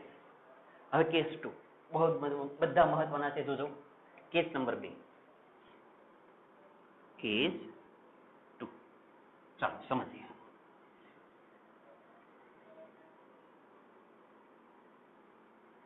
ચાલશે, ચાલો. Okay, case number 2. માની લો કે ડાયપોલને હું ફેરવીને આમ મૂકી દઉં છું. એટલે ખૂણો કેટલાનો બને? ડાયપોલ જો આપણે આમ હતી અત્યારે, હવે મેં 90 ડિગ્રી રાખી હતી ને, હવે હું ડાયપોલને ફેરવીને આમ લઈ લઉં છું. તો આ માઇનસ, આ પ્લસ, તો માઇનસ થી પ્લસ એટલે ડાયપોલ મોમેન્ટ આ બાજુ, વિદ્યુત ક્ષેત્ર પણ તે જ બાજુ, એટલે ખૂણો કેટલાનો? 0.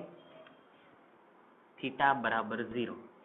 અથવા તો અહીંયા આવું સેન્ટેન્સ સ્વરૂપે લખવું હોય તો ડાયપોલ જ્યારે વિદ્યુત ક્ષેત્રની દિશામાં હોય, જો આવી રીતે વિદ્યુત ક્ષેત્ર આમ, ડાયપોલ મોમેન્ટ પણ આમ જો માઇનસ થી પ્લસ, તો અહીંયા શું લખાય? ડાયપોલ જ્યારે વિદ્યુત ક્ષેત્રને સમાંતર હોય, ચાલો આવું પણ કહી શકો. હવે કેટલી કિંમત લખવી છે મારે? ટોર્કની કિંમત અહીંયા હતો ને, torque is equal two PE sin theta. ચાલો લખો, થીટાની કિંમત મૂકો 0, sin 0 ની કિંમત 0, એનો મતલબ ડાયપોલ પર ટોર્ક ન લાગે.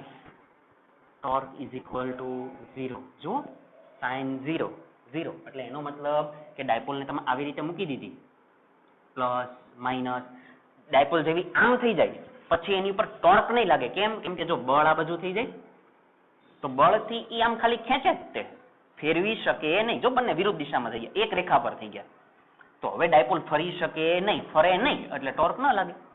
એટલે ડાયપોલનો એટલે જ તે ડાયપોલનો ટોર્ક કેટલો આવી ગયો? તો કે 0. હવે પાછી થીટાની કિંમત અહીંયા મૂકો ઉર્જામાં. cos 0 ની કિંમત 1, cos 0 ની કિંમત 1, તો u is equal two -PE. u is equal two -PE. એટલે આ ડાયપોલની શું મળી? સ્થિતિ ઉર્જા. આ શું મળ્યું? ટોર્ક. ક્યારે? કે જ્યારે ડાયપોલ વિદ્યુત ક્ષેત્રને સમાંતર હોય. ક્લિયર છે? ઓકે મિત્રો, બરાબર ધ્યાન આપજો. ટોર્ક 0 મળ્યું, સ્થિતિ ઉર્જા માઇનસમાં મળી. અત્યારે આને આમનામ રહેવા દો, આમનામ રહેવા દો, પાછા આગળ જઈએ. કેસ 3, પછી આનો આગળ લખીએ. કેસ 3. Okay, case 3. માની લ્યો કે ડાયપોલ અત્યારે આપણી આમ હતી, જો આ કિસ્સાની અંદર. હવે હું ડાયપોલ આખી ફેરવીને આવી રીતે લાવી દઉં છું, તો એનો મતલબ માઇનસ અહીંયા આવી ગયા. જો આ માઇનસ, આ પ્લસ, તો આખા ફેરવી નાખો. માઇનસ થી પ્લસ એટલે આ બાજુ, એટલે ડાયપોલ મોમેન્ટ આ બાજુ અને વિદ્યુત ક્ષેત્ર આ બાજુ. જો બંને વચ્ચેનો ખૂણો કેટલાનો? 180. તો હવે થીટા બરાબર 180 હોય ત્યારે આવું સેન્ટેન્સ લખવું હોય તો ડાયપોલ હવે આપણી આમ છે, વિદ્યુત ક્ષેત્ર આમ છે, તો એનો મતલબ કહેવાય ને પ્રતિ સમાંતર કહેવાય. કોણ? વિદ્યુત ક્ષેત્ર અને ડાયપોલ કેવા છે? પ્રતિ સમાંતર. એટલે શું લખવું કીધું? જ્યારે ડાયપોલ વિદ્યુત ક્ષેત્રને પ્રતિ સમાંતર હોય ત્યારે, એટલે એનો મતલબ મેં ડાયપોલને આમ મૂકી છે, વિદ્યુત ક્ષેત્ર મારું આ બાજુ છે. ચાલો હવે એનો કિસ્સો લખીએ. થીટા બરાબર 180, ઓલું ટોર્ક બરાબર PE આવા હતા ને, torque is equal two PE sin 180. ચાલો આને સમજીએ. sin 180 ની કિંમત મિત્રો 0. કેટલી છે? sin 180 ની કિંમત 0. ચાલો sin 0 એટલે ટોર્ક, એની પર લાગતું ટોર્ક 0. ચાલો ટોર્ક ઇઝ ઇક્વલ ટુ 0. હવે અહીંયા મૂકો cos 180 ની કિંમત -1. થોડી વાર પહેલા જોયું, cos 180 ની કિંમત -1, તો માઇનસ માઇનસ પ્લસ એટલે PE, એટલે u is equal two PE. મિત્રો સમજો, ટોર્કની કિંમત પહેલાની જેમ 0 જ મળી, પણ ઉર્જા એની -PE હતી, અત્યારે ઉર્જા કેટલી મળી? +PE મળી. આનો ખૂબ જ અગત્યનો મતલબ છે, જોજો બરાબર, સાંભળજો અને સમજવાનો પ્રયત્ન કરો. આ સ્થિતિ ઉર્જા જુઓ, આ સ્થિતિ ઉર્જા જુઓ અને આ સ્થિતિ ઉર્જા જુઓ, તો બધામાંથી સૌથી ઓછી સ્થિતિ ઉર્જા કઈ કહેવાય? 0 કહેવાય, માઇનસ કહેવાય કે પ્લસ કહેવાય? તો આને કઈ ઉર્જા કહેવાય? લઘુત્તમ સ્થિતિ ઉર્જા. ક્યારે મળે? જ્યારે ડાયપોલ અને વિદ્યુત ક્ષેત્ર એક જ દિશામાં હોય, જો 0, ત્યારે ડાયપોલની સ્થિતિ ઉર્જા કેવી હોય? લઘુત્તમ. તો આ કહેવાય લઘુત્તમ સ્થિતિ ઉર્જા. લઘુત્તમ એટલે ઓછી, એકદમ ઓછી, માઇનસમાં હોય. અહીંયા જો પ્લસમાં આવ્યો, મોટા છે, જો 0 -PE પ્લસ, તો આને કે કહેવાય મહત્તમ સ્થિતિ ઉર્જા. આ એક વસ્તુ. હજી મિત્રો આગળ સમજાવું, સાંભળજો. હવે બરાબર ધ્યાન આપજો. આ જે 3 કિસ્સા મેં અહીંયા આ 2 અને 3 કીધા, એને હું અહીંયા થોડુંક દોરવાનો પ્રયત્ન કરું અને સમજાવવાનો પ્રયત્ન કરું. 3 કિસ્સા એક સાથે દોરું, જોજો, સાંભળજો. તમે પણ આવી જ રીતે દોરી જ દેજો નીચે. એકદમ સરસ છે, મજા આવશે, જોજો. આ શું દોરું છું તો કે સમાન વિદ્યુત ક્ષેત્ર. ત્રણે ત્રણ કિસ્સા એક સાથે હું દોરી દઈશ. ચલો પહેલા કિસ્સાની અંદર થીટા બરાબર 90, વિદ્યુત ક્ષેત્ર તો આમ જ છે, થીટા બરાબર 90, એટલે મારે ડાયપોલને કેવી રીતે મૂકવાની તો કે સીધી. આ પ્લસ આ માઇનસ, જો 90 બની ગયા. આ મારું પહેલું કામ પૂરું, પહેલો કિસ્સો. ચાલો થીટા બરાબર 0 એટલે મારે ડાયપોલને આમ મૂકવી પડશે.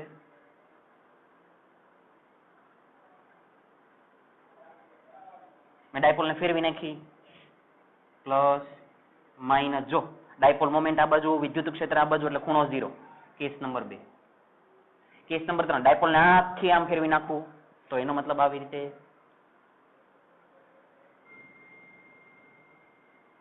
ફેરવી નાખ્યો, આખી આમ ફેરવી તો અહીંયા આવી ગયા પ્લસ, અહીંયા આવી ગયા માઇનસ. જોજો ડાયપોલ મોમેન્ટ માઇનસ થી પ્લસ એટલે આમ, વિદ્યુત ક્ષેત્ર આમ, એટલે ખૂણો 180. આ વાત એટલે આ કેસ નંબર 3. સર આ શું કામ દોર્યા? હવે બરાબર સાંભળો, હવે સમજો. 3 કિસ્સા છે ને, હવે બરાબર સાંભળજો. આ કિસ્સાને સમજો, શું કહેવા માંગુ છું એને સાંભળજો. મિત્રો અત્યારે આ વિદ્યુત ભાર ઉપર છે, આ વિદ્યુત ભાર ઉપર કઈ ટોર્ક લાગે છે? જુઓ તો ટોર્ક લાગે અત્યારે. ટોર્ક આ કિસ્સામાં જુઓ ને, થીટા બરાબર 0, ટોર્ક લાગે છે. એનો મતલબ ડાયપોલ ફરી ન શકે, ફરવાની નથી. પણ તમે આવું કરો, સાંભળજો. પ્લસ વિદ્યુત ભાર ઉપર બળ લાગે તો કે આમ લાગે, માઇનસ ઉપર બળ આમ લાગે.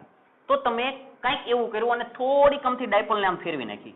આપણે ઓલરેડી ચર્ચા કરી ગયા છીએ, યાદ હોય તો. મેં ડાયપોલને થોડીક આમ ફેરવી નાખી. જો હવે મને જવાબ આપો તો, પ્લસ ઉપર બળ આમ લાગે, માઇનસ ઉપર બળ આમ લાગે. તો એનો મતલબ શું થાય? ડાયપોલને તમે થોડીક આમ ફેરવો ને તો પાછી જો એની જગ્યાએ આવી જાય. કેમ કે બળ લાગે. જો એક આ બાજુ ખેંચે, એક આ બાજુ ખેંચે તો ડાયપોલ ફરીને પાછી આવી જાય. ખબર પડે છે? તો ડાયપોલ જો પોતાના મૂળ સ્થાને આવી જાય છે. ખબર પડી? આ પહેલી વાત. હવે બીજી વાત સાંભળો. આ કિસ્સાની અંદર શું થાય નહીં જોજો. માની લો કે ડાયપોલને થોડીક તમે આમ પાછી ફેરવી નાખી, આમ જોજો, આમ ફેરવી નાખો પાછી.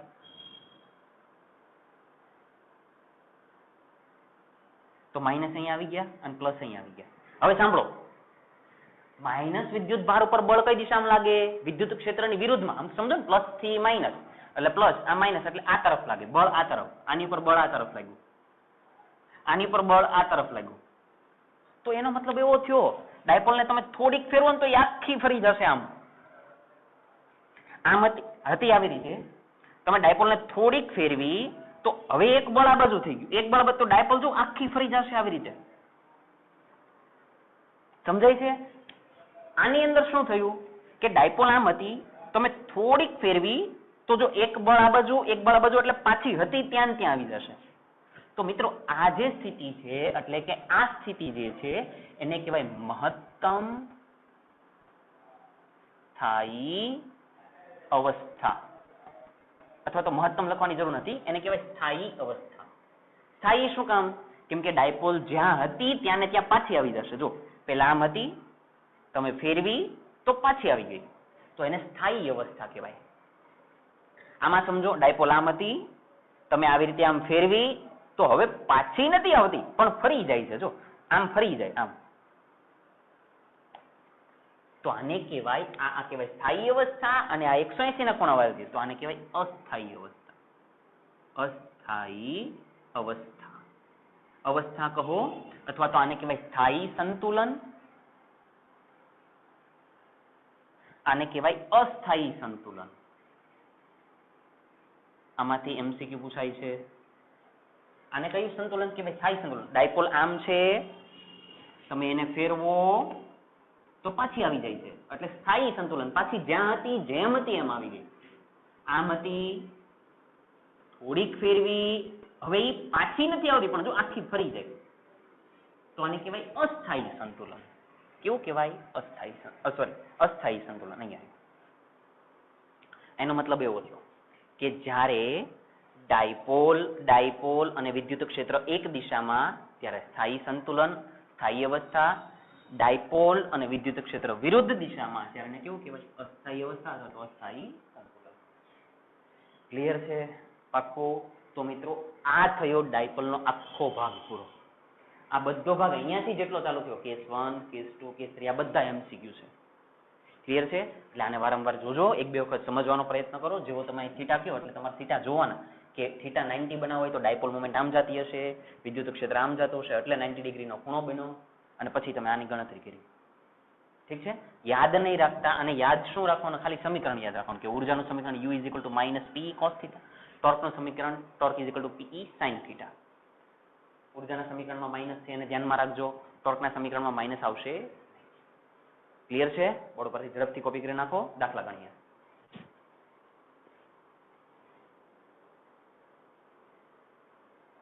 ચાલો ઓકે મિત્રો, અગત્યના દાખલા ગણીએ. દાખલા ગણવા માટેની ટ્રીક સમજાવી દઉં અને પછી સમજીએ. ચાલો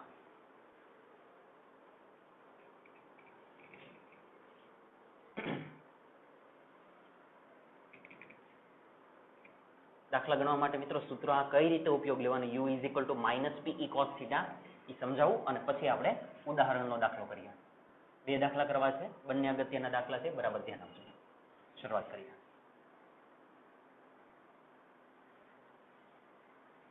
ચાલો બરાબર સમજો કઈ રીતે આપણે સૂત્રનો ઉપયોગ કરવાના છીએ. મિત્રો સમજો કે ભાઈ આપણે સ્થિતિ ઉર્જાનું સમીકરણ આવી રીતે લખતા હતા, u final - u initial = W બાહ્ય બળની અસર હેઠળ થતું કાર્ય. હવે સમજી લેજો. અને = તમે આવું પણ લખી શકો, માઇનસ વિદ્યુતીય બળની અસર હેઠળ થતું કાર્ય. એટલે તમે આવું લખી શકો. હવે ડાયપોલની સ્થિતિ ઉર્જાની જગ્યાએ તો શું લખાય?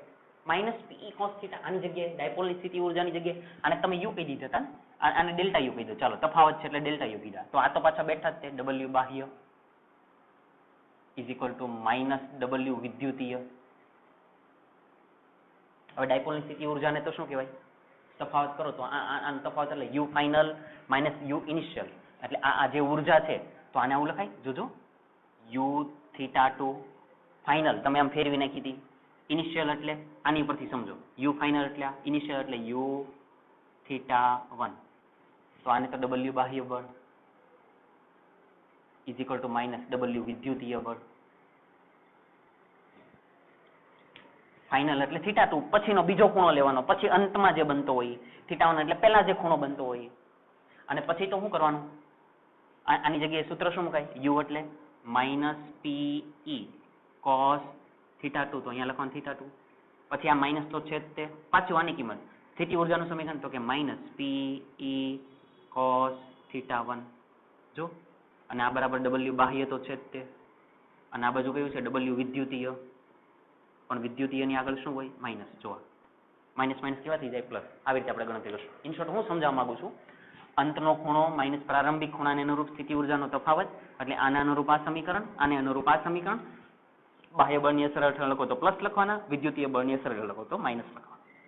આવું સમજાવવા માંગુ છું. દાખલો ગણવું વધારે સમજ પડશે. આટલું ક્લિયર છે ને? દાખલો ગણીએ. ચાલો મિત્રો ધ્યાન આપો. પહેલા એક સાદો દાખલો ગણીએ અને પછી આપણે ઉદાહરણનો પ્રોપર દાખલો ગણીએ.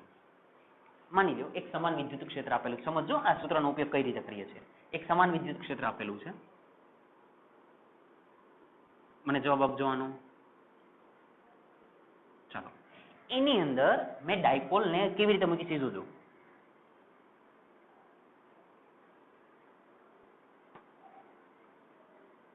ચાલો, એની અંદર મેં ડાયપોલને આવી રીતે મૂકી દીધી છે. મને જવાબ આપો તો આ ડાયપોલ આવીને આવી જ રીતે રહેશે કે ઉપર નીચે આમ કાંઈ થશે? તમે કાંઈ ન કરો તો, તમે આની સાથે કાંઈ છેડછાડ ન કરો તો ડાયપોલ આમનામ જ રહે કે જાતે જાતે ફરી શકે? ન ફરી શકે. કેમ કે ધન વિદ્યુત ભાર પર આ દિશામાં બળ લાગે, ઋણ વિદ્યુત ભાર પર આ દિશામાં લાગે. એક રેખસ્થ છે એટલે ટોર્ક તો લાગે જ નહીં. ટોર્ક ક્યારે લાગે? એક રેખસ્થ ન હોય ત્યારે. બળ શૂન્ય એટલે ડાયપોલ આમનામ રહે. ઓકે, હવે સાંભળો. માની લ્યો કે ડાયપોલ ને આમ હતી, આ પ્રારંભિક સ્થિતિ હતી એટલે ઇનિશિયલ કન્ડિશન હતી.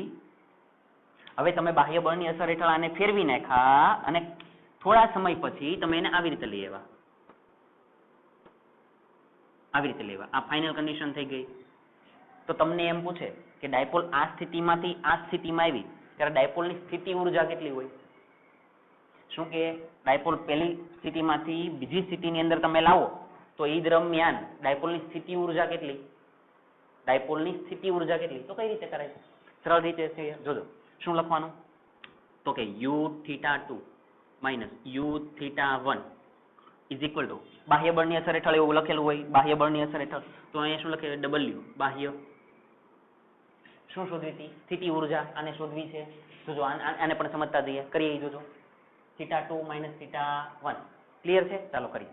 આની કિંમત મૂકો. u θ2 એટલે માઇનસ પી ઈ cos θ2 માઇનસ પાછા આની કિંમત માઇનસ પી ઈ cos θ1 બરાબર ડબલ્યુ બાહ્ય. સાંભળજો, જોજો જવાબ કઈ રીતે આવે એને સમજજો. માઇનસ આમ નામ પેલા આને લખી દો ડબલ્યુ બાહ્ય. ચાલો ઇઝ ઇક્વલ ટુ સમજો માઇનસ પીઈ cos θ2. ચાલો મિત્રો મને જવાબ આપો. θ2 એટલે કેટલો ખૂણો? θ2 કોણ? θ2 એટલે કોની વચ્ચેનો? પી અને ઈ વચ્ચેનો. કઈ કન્ડિશનમાં? ફાઇનલ. તમે આમ ફેરવી નાખી કેટલાનો ખૂણો બને? જલ્દી.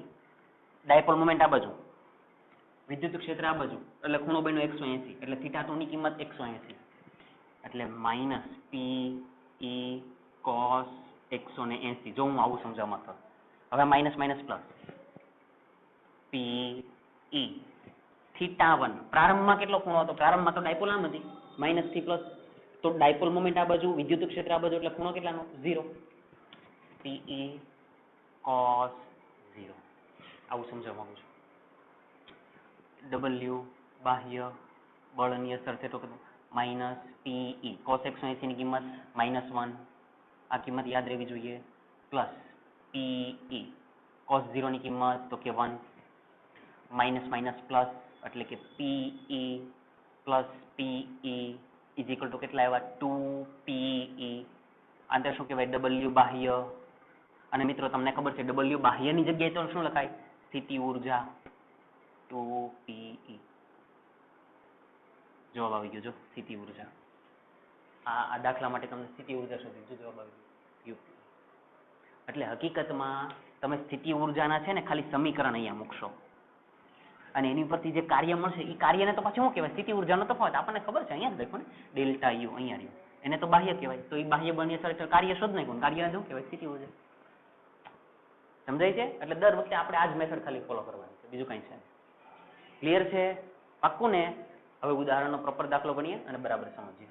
તો ઉદાહરણનો દાખલા નંબર 2.6. ચાલો બરાબર ધ્યાન આપો. ઉદાહરણ 2.6. ચાલો શરૂઆત કરીએ. રકમની અંદર ધ્યાન આપજો. સરસ મજાનો દાખલો છે, કામનો દાખલો છે, સમજીએ. કોપી કરી નાખો ઝડપથી.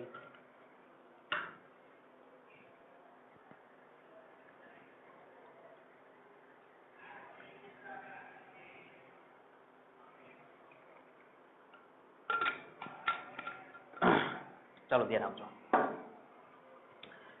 ઉદાહરણનો દાખલો નંબર 2.6. શું કે છે રકમની અંદર જોતા જજો.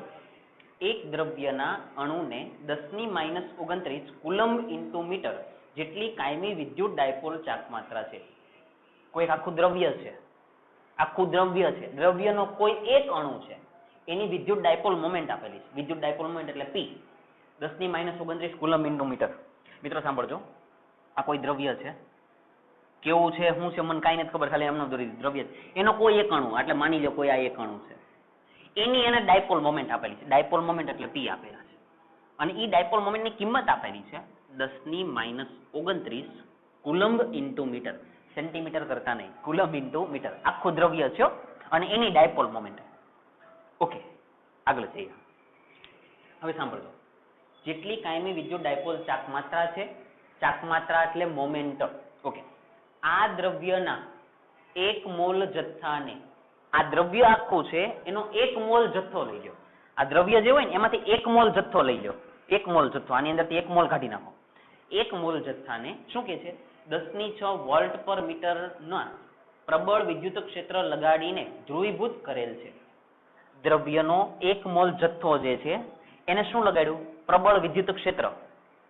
માની લો કે આ 1 મોલ જ છે, આ દ્રવ્ય છે આખું 1 મોલ છે, એને શું લગાડી દીધું? પ્રબળ વિદ્યુત ક્ષેત્ર. એટલે આ વિદ્યુત ક્ષેત્ર લગાડ્યું. જોજો,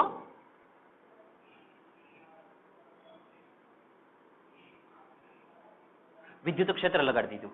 ઈ ની કિંમત કેટલી આપેલી છે ને? ક્લિયર લખેલી છે. ઈ ની કિંમત છે 10⁶ વોલ્ટ પર મીટર. હવે એના શબ્દ સાંભળજો.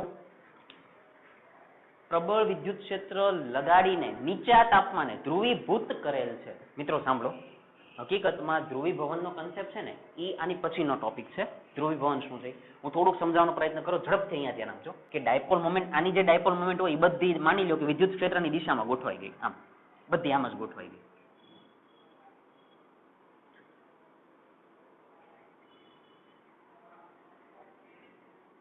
એક જ દિશામાં ગોઠવાઈ જાય તો એને કહેવાય ધ્રુવીભવન.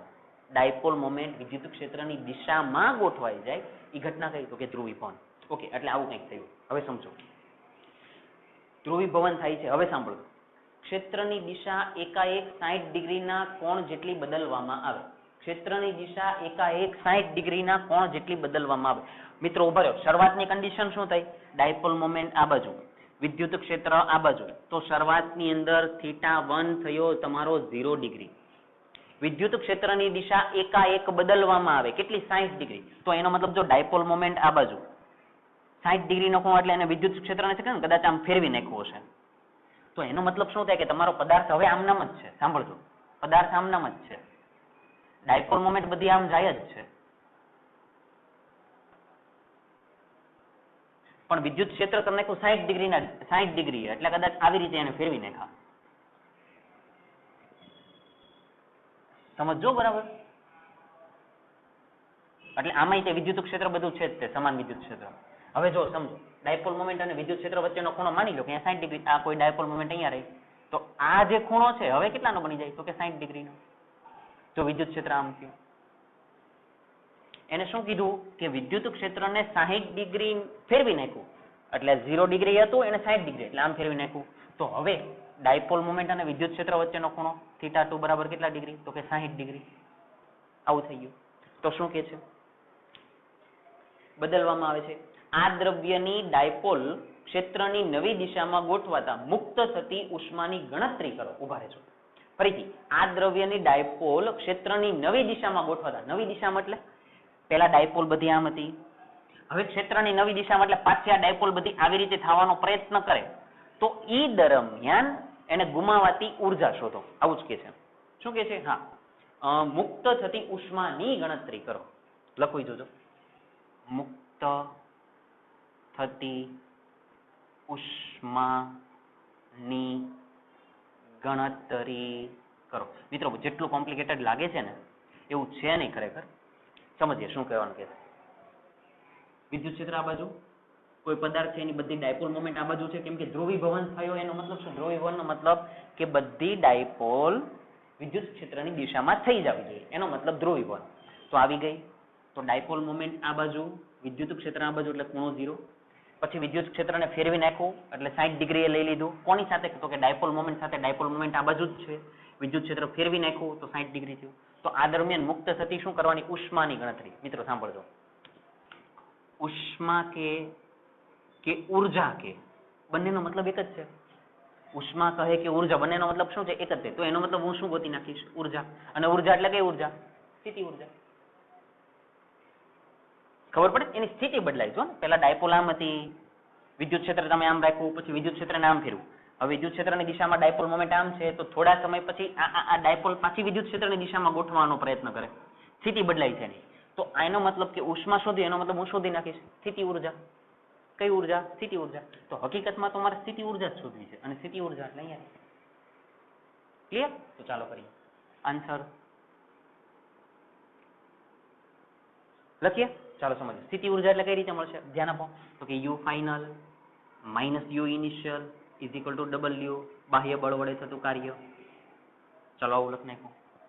ક્લિયર છે? ચાલો હવે આ ભાગ આપણે શોધવો છે. બરાબર સમજજો, આ ભાગ આપણે શોધવો છે. મિત્રો સાંભળો, આ મારી કિંમત લખવી હોય, ભલે બાહ્ય કાર્ય એટલે બાહ્ય બળ વડે થતું કાર્ય એટલે કોણ મળી ગઈ? સ્થિતિ ઉર્જા જ મળી, એટલે ઉષ્મા મળી ગઈ એમ. એટલે આ જે છે એની જગ્યાએ બાહ્ય બળ વડે થતું કાર્ય એટલે સ્થિતિ ઉર્જા, અને સ્થિતિ ઉર્જા એટલે કોણ? ઉષ્મા. ગણતરી કરું સમજાશે. યુ ફાઇનલ, ચાલો આની કિંમત લખાવો. ફાઇનલ એટલે યુ ફાઇનલ કન્ડિશનની અંદર ખૂણો કેટલા બન્યો? θ2. તો કે θ2 ઇનિશિયલ એટલે યુ θ1 ઇઝ ઇક્વલ ટુ બાહ્ય બળ વડે થતું કાર્ય. કાર્ય એટલે ઉર્જા અને ઉર્જા એટલે ઉષ્મા. એટલે અહીંયા માની લો કે તમે ઉષ્મા લખી દીધા. જો આપણો ડાયરેક્ટ જવાબ જ આવશે. આવું સમજાવું. ચાલો હવે જોજો, કેમ કે હમણાં જ કીધું કે ઉર્જા અને ઉષ્મા બંને સરખા જ છે. ઓલમોસ્ટ એટલે આવી રીતે લખી દીધા. ચાલો હવે લખીએ. આની કિંમત લખાવો માઇનસ પી ઈ કોસ થીટા 2. જો આની જેવું તે માઇનસ બેઠા, પછી આની કિંમત માઇનસ પી ઈ કોસ થીટા 1 એટલે ઉષ્મા. ખબર પડે છે? ચાલો સમજીએ. માઇનસ માઇનસ પ્લસ, જોજો ઉતાવળ નહીં કરતા. માઇનસ પી ઈ કોસ થીટા 2 ની કિંમત જલ્દી 60. માઇનસ માઇનસ પ્લસ પી ઈ કોસ થીટા 1 ની કિંમત અહીંયા રહી કોસ 0. વેડફાતી ઉષ્મા અથવા તો વ્યય પામતી મુક્ત થતી ઉષ્મા. હવે સાંભળજો, ઉડાડી દેતા નહીં હો. માઇનસ પી કોસ થીટા અને પ્લસ પી કોસ 0 ઉઠશે નહીં. સાંભળજો, આની અંદર હજી એક ટ્વિસ્ટ આવવાનો છે, સમજજો, ઉતાવળ નહીં કરતા. માઇનસ પીઈ કોસ 60 ની કિંમત તો કે 1/2 પ્લસ પીઈ કોસ 0 ની કિંમત તો કે 1 ઉષ્મા minus PE by 2 plus PE. બોલો આવું થાય ને? આવું આ માઇનસ પીઈ બાય 2 પીઈ. અહીંયા તમારી ઉષ્મા જે ચાલુ જ આવે છે. આને સમજવાનો પ્રયત્ન કરો. આ 1 છે, આ અડધો છે, તો 1 માંથી અડધા જાય તો કેટલા વધે? અડધા. એવી રીતે ન ખબર પડે ને તો આવું કરવાનું. લસા લઈ લો. 2 કા 2, 2 પીઈ માંથી પીઈ જાય તો ખાલી પીઈ અને છેદમાં 2 એટલે પીઈ બાય 2 અડધા. આ 1 કહેવાય, આ અડધા કહેવાય. તો 1 માંથી અડધા જાય તો કેટલા વધે? અડધા. કોના અડધા? તો કે પીઈ ના. તો શું કહેવાય? PE by 2 is equal to ઉષ્મા. નહીંતર રસા લઈ લેજો, ન ખબર પડતી તો 2 કા 2, 2 માંથી આ જશે તો 1 વખત ને છેદમાં 2 બેઠા. હવે સાંભળો, હવે આવું ન ભૂલ કરતા કે પી એટલે ડાયરેક્ટ આ અને ઈ એટલે આ, એટલે છેદમાં 2 જ છે એટલે જવાબ આવી ગયો. ભૂલ શું થઈ શકશે? સાંભળો, આ ડાયપોલ મોમેન્ટ કોની હતી? એક જણુની હતી. આપણે કેટલા મોલ પદાર્થ કીધો તો 1 મોલ. જો રકમની અંદર લખેલું છે કે આ દ્રવ્યના 1 મોલ જથ્થાને વિદ્યુત ક્ષેત્ર લાગુ પાડ્યું, એટલે એનો મતલબ આ કેટલા મોલ છે? 1 મોલ. આ ડાયપોલ મોમેન્ટ તો કોની હતી? ખાલી 1 ની હતી. 1 અણુની ડાયપોલ મોમેન્ટ આટલી, તો 1 મોલની કેટલી એમ. એ ભૂલ સમજાય છે? આ તો કેટલાની ડાયપોલ મોમેન્ટ હતી? 1 અણુની. 1 અણુની. પણ તમે વિદ્યુત ક્ષેત્ર તો કોને લાગુ પડ્યું છે? આખા 1 મોલને. તો આપણે ડાયપોલ મોમેન્ટ કોની શોધવી પડે? 1 મોલની. એટલે અહીંયા તમારે 1 મોલની લખવી પડે. કઈ રીતે? તો કે સમજો, એકદમ સીધું સાધું. તો હવે તો ખાલી આપણે પદ લખશું. શું? તો કે 1 અણુની ડાયપોલ મોમેન્ટ આટલી. 1 અણુની ડાયપોલ મોમેન્ટ કેટલી આપેલી છે? એને આપેલી જ છે, જો 10⁻29, 10⁻29 કુલમ્બ ઇન્ટુ મીટર. તો આપણે કેટલાની લખવાની? 1 મોલની. મિત્રો મને જવાબ આપો, 1 મોલની અંદર અણુની સંખ્યા કેટલી હોય? યાદ કરો તો 6.022 ગુણ્યા 10⁻23 હે ને? તો આપણે અહીંયા શું લખાય?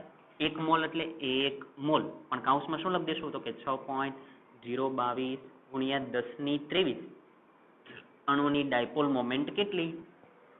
ખબર પડે? નવી ડાયપોલ મોમેન્ટ જે આવશે એટલે આને જવા દો આ બાજુ. આ તો ક્યાંય કઈ આવવાનું જ નથી. તો નવી ડાયપોલ મોમેન્ટ શું થાય? આ જતા રહેશે અહીંયા. તો નવી ડાયપોલ મોમેન્ટને માની લો કે પી ડેશ કહી દો, તો શું લખાશે? આ જતા રહે અહીંયા, એટલે શું લખાય?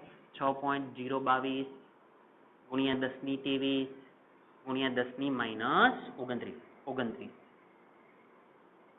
એટલે આ તમને જે ડાયપોલ મોમેન્ટ મળી કુલમ્બ ઇન્ટુ મીટર, આ ડાયપોલ મોમેન્ટ મળી, ઈ તમારે અહીંયા મૂકવી પડે.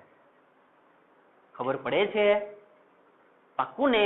એટલે હકીકતમાં અહીંયા પી નથી આવતા. આપણે હકીકતમાં શું શોધી? પી ડેશ. તો આપણે પેચથી જ અહીંયાથી આવી રીતે કરી નાખો પી ડેશ, કોઈ વાંધો નથી. અને ન કરો અને તમે સમજીને લખશો તો એમાં કઈ વાંધો નથી. માની લ્યો તમારે પી ડેશ નથી કરવા, તો પછી સમજીને કે ભાઈ અહીંયા પી છે સીધા ઉંચકીને મૂકી નહીં દેવાના. મતલબ સમજો કે આપણે કેટલાની કીધી? 1 મોલની, તો પછી ઉંચકીને મૂકી દો. હવે જો પી ડેશ એટલે આ કિંમત, ઈની કિંમત એટલે આ કિંમત ભાગ્યા 2, એટલે જે જવાબ આવે એ કઈ ઉષ્મા? મુક્ત થતી ઉષ્મા. એને લખેલું હતું મુક્ત થતી ઉષ્માની ગણતરી કરો, જો જવાબ આવે. પણ મિત્રો આ સમજજો, એને ડાયપોલ મોમેન્ટ કોની આપી હતી? 1 ની. 1 અણુની આપી. તમને આખો પદાર્થ એટલે કેટલો? 1 મોલ જે પદાર્થ છે એને વિદ્યુત ક્ષેત્રમાં મૂકો. તો 1 ની ડાયપોલ મોમેન્ટ આટલી, તો 1 મોલની કેટલી, એટલે ઈ ડાયપોલ મોમેન્ટ અહીંયા આવશે બધી જગ્યાએ. અને બીજું ધ્રુવીભવનનો મતલબ કે કોઈ પદાર્થ હોય એની અંદર ઘણી બધી ડાયપોલ મોમેન્ટ હોય, એ બધી ધ્રુવીભવનનો મતલબ કે ડાયપોલ મોમેન્ટ છે ને એ બધી વિદ્યુત ક્ષેત્રની દિશામાં થઈ જવું જોઈએ, તો એને કહેવાય ધ્રુવીભવન. એ હમણાં આગળ જ તમારે ટોપિક ચાલશે એટલે અંદર આવી જશે. એટલું ક્લિયર છે? પાક્કું ને? આને સમજો.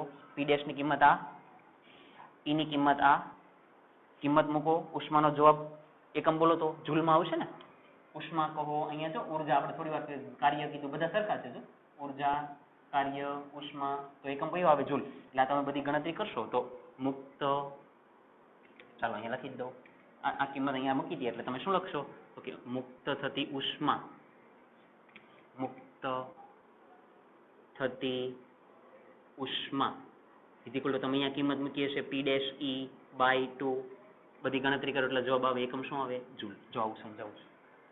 ક્લિયર છે? ગણતરી જાતે મિત્રો કરવાની જ છે, તમારા નોટબુકની અંદર આની ગણતરી કરેલી હોવી જોઈએ.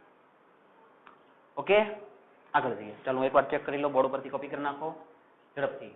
આજનો લાસ્ટ દાખલો ગણીએ, ઉદાહરણનો દાખલો નંબર 2.3. ચાલો એકદમ ક્લિયર દેખાય છે, કોઈ તકલીફ નથી. દાખલા નંબર 2.3.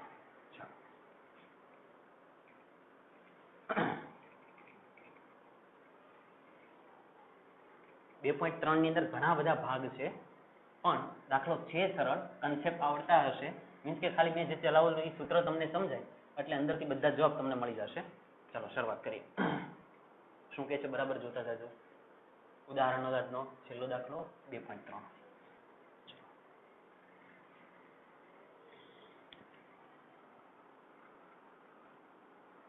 એક્ઝામ્પલ નંબર 2.3 કરીએ.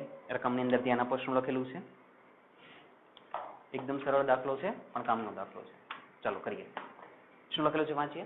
આકૃતિ 2.8a અને આકૃતિ બી અનુક્રમે ધન અને ઋણ વિદ્યુત ભારોની ક્ષેત્ર રેખાઓ દર્શાવેલ છે. ઓકે, એને છે ને એ અને બી આકૃતિ આપેલી છે, હું દોરી દઉં, અને એની અંદર કંઈક બિંદુ આપેલા. જો એ આકૃતિ આવી રીતે આપેલી છે, ઇન્સર્ટ હું આકૃતિ દોરી દઉં, જોજો બરાબર.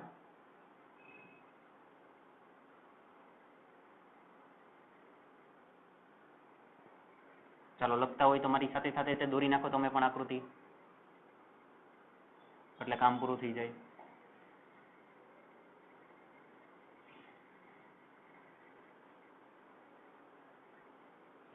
ધન વિદ્યુતભાર આકૃતિ આપેલી છે, એની અંદર બિંદુઓ મૂકેલા છે P અને Q. એક અહીંયા બિંદુ માની લો કે અહીંયા મૂકેલું હતું, અહીંયા P, અને અહીંયા બિંદુ મૂકેલું છે Q.